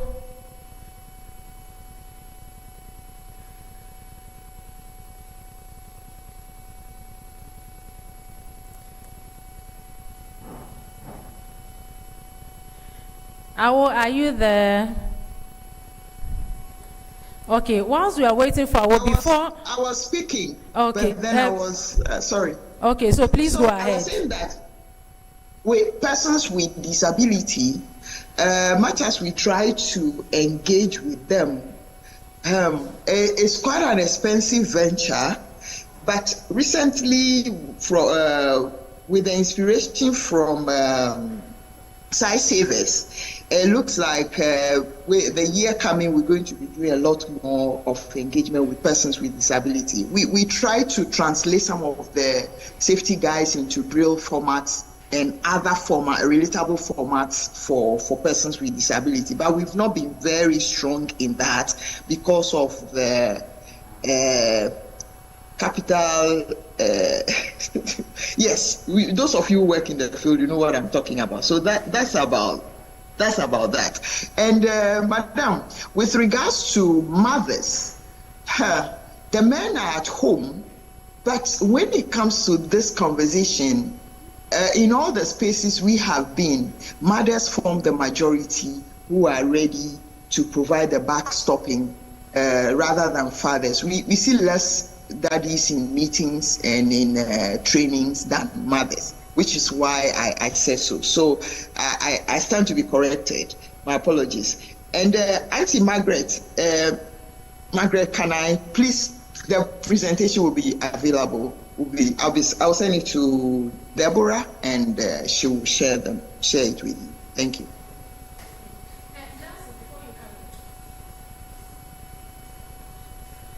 Dr. Ukube-Queen, are you online? There has been a lot of conversation about the psychosocial need for these women who are victimized online. And I wanted you to wade into the conversation about what are the available, remedies for women, especially as we know that online violence most of the time is not physical, but the effect, you wanting to commit suicide, you wanting to stay away from the public, fear of, your information being out there and all of that has some impact on your person in terms of your mental well-being. So Dr. Ukube-Queen, if you could please, wade into the conversation and share some insights with us. Okay. So thank you. Please, can you hear me? Thank you very much, Deborah. Yes. I wanted to make a comment on the correlation between patriarchy and online gender-based violence. But because you have brought in the dimension of the psychosocial effect, I want to address that first. I think the same way people who are abused in person require interventions, those who are abused virtually equally require intervention. And so I think that the opportunities for help, the resources that are available for in-person must also be available for people who are virtually abused. What am I saying? So we make use of the hotlines, we make use of reporting to Justice, reporting to the Cybersecurity Agency, and I haven't been on the conversation from the Cybersecurity Expert Agency, but I think that they should be having some support, some mental health professionals who will be, who can help, in terms of the education, in terms of actual support. All the service providers who are into gender-based violence support can also be of support. Psychologists, school counselors. What that means is that we must again begin training en masse to make sure that professionals have the capacity. We mustn't assume that because I am a psychologist, another person is this, then we understand the dynamics. Because before one can help, really, you must understand the dynamics involved in whichever settings the abuse is taking place. So that would be my take on that. My comment on the correlation between online gender-based violence and patriarchy is this. I want to associate myself with what Auntie Doka said at first.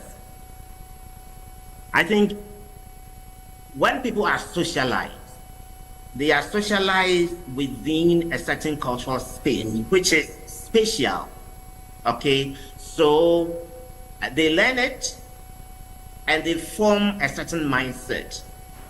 It is this mindset, beliefs, attitudes that are transported to the virtual platform. So yes, what drives gender-based violence, sexual and gender-based violence, I think that will be, to a large extent, the same factors that will drive online sexual and gender-based violence. Except to add that, now, people, it may have its own characteristics that I will agree with the first, the gentleman who queried this, that we must understand, because it's as if people literally live on social media, particularly young people. And the AI we know has its own way of breeding its own culture.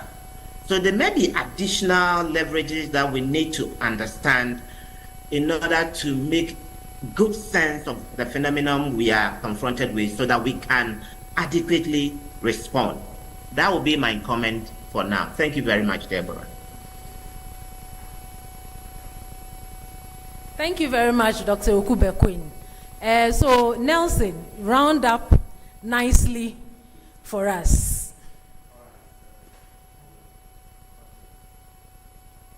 Hello. All right. So I will start with the disability group. Okay. So the issue of child online protection or online child sexual exploitation is the mother. ITU is the mother of this kind of initiative.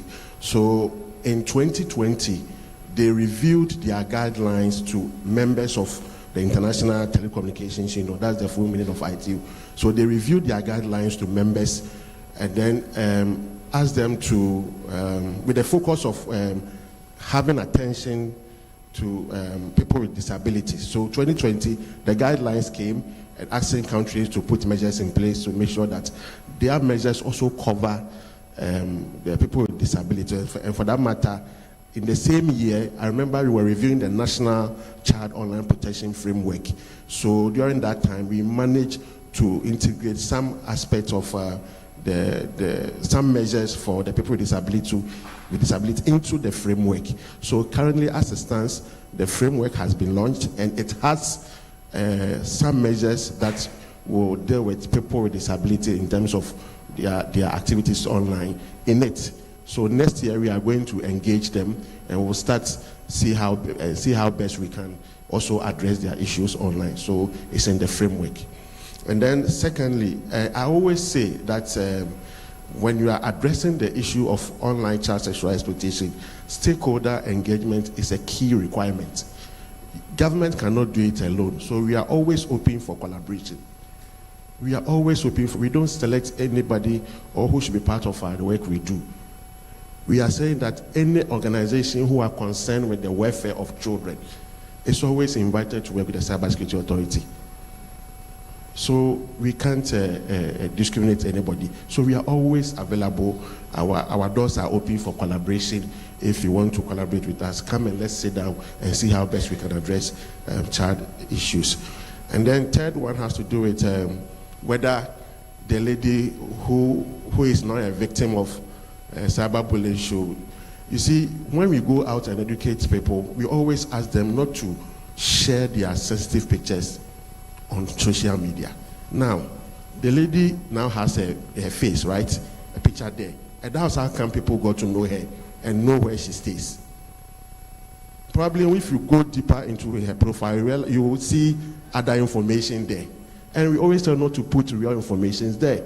If you had put a flower or a love, who would have seen you? Or even a Bible. Or a Quran, yes. But you go online and you put those pictures there, and now when you are in trouble, you are running. You see, the only thing we can do now, this is a threat, so she has to go to the police station and report, so that at least the police will know what to do. But with the Cybersecurity Authority, the only thing we can do is to maybe ask her to close down the account, or take down the account so that she wouldn't be monitored. But we always advise you not to put real information there. Some of you, when I go online, I will see your telephone number, your street number, everything there. So when we are looking for you, it is easy for us to look for you. So that is the advice. That she goes to the police station and reports officially so that she will be catered for.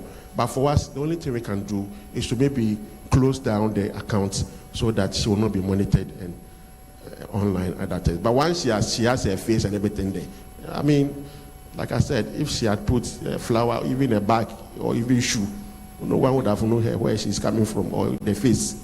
But once you put your picture there, I'm sure when she was even doing the video, she captured the area, the kitchen and everything. So someone who knows that particular street would know where the person is talking from. And it's not good advice. Okay. Thank you. Thank you very much, Nelson. I learned Samoki says she's desperate. If she doesn't speak, we cannot go. Samoki, please, 1 minute.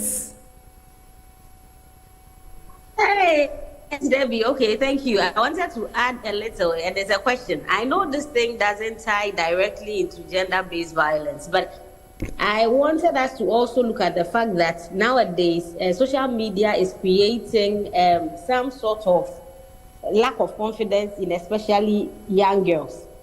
Because you realize anything that comes up, maybe a trend, and they jump onto it. Then you get a lot of guys trying to tell women, it's like they're telling women how to look now. They go online and tell them, this one is a nice one. I want the one in front. I don't want the one at the back, the one in green, the one in blue. And so I realized, speaking to some young girls, it's like they don't like the way they look. They think they can look better in another person's body. And it's something that probably we should also look at, because gradually it's killing our self-confidence, and it's a bad thing. Thank you. Thank you very much, Samoki. And on this note, I'd like to say thank you very much to all our participants in person and virtual. If you don't take anything with you today, take 292 with you. It is the reporting and incident number for the Cybersecurity Authority. Also, you can go to the Child Online Africa website, and then they also have a platform that you can use. Please, let us protect ourselves online. Let us be safe online. Don't jump on trends. Because this is going on, I also want to do something. The internet never forgets. And don't share sensitive information about yourself, because somebody someday is going to use it against you. It is very, very important that we protect ourselves. This is the new wave of violence against women, and we don't want to endorse it. We don't want to keep enforcing it. We don't want to keep encouraging it. We want to put an end to it. Thank you all very much for your time. It's been a wonderful 3+ hours being together, sharing and learning. And from the feedback, both in person and virtual, we've realized that today was very much needed, because a lot of information has gone out. We would like to thank Nana Nyama Danso. Thank you very much for your time. Makafui Awo Aidam Amenya, the Executive Director of Child Online Africa. Thank you very much. And Nelson, thank you very much to you and the Cybersecurity Authority. As you know, the work is a lot, and you still have a lot to do based on what you've heard here. Thank you to all of us. And a bit of housekeeping. Please, we put a Google form online. Please go in there, fill it in for your attendance. And also, we've indicated that you should add your Momo number. We have a little token for your time for data virtually. So please ensure that you do that. And please, our participants online, please, can you put on your camera so that we can get a quick snap? If our virtual team can take a picture, and then the team in here, before we go, we'll just stand by the banner and we'll take a group picture before we leave. And also, before you leave, we have something little for transportation, and we have packed lunch for everyone. Thank you all very much from the Gender Studies and Human Rights Documentation Center. And we say, keep fighting for the liberation of women and girls. Thank you very much.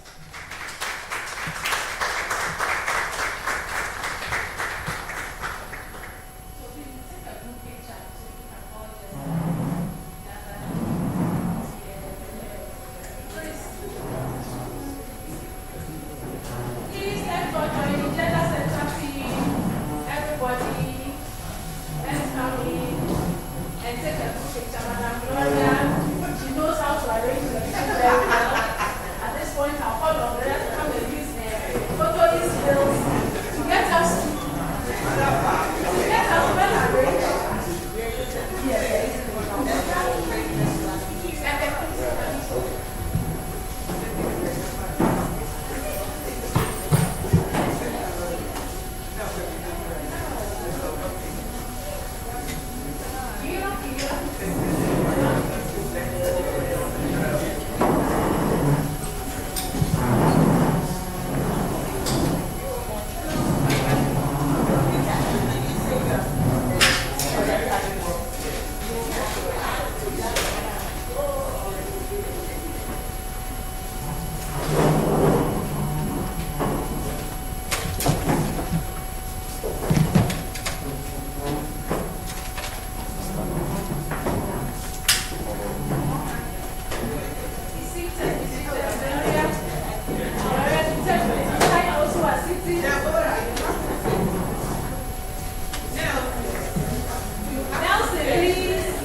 So we'll do one without her.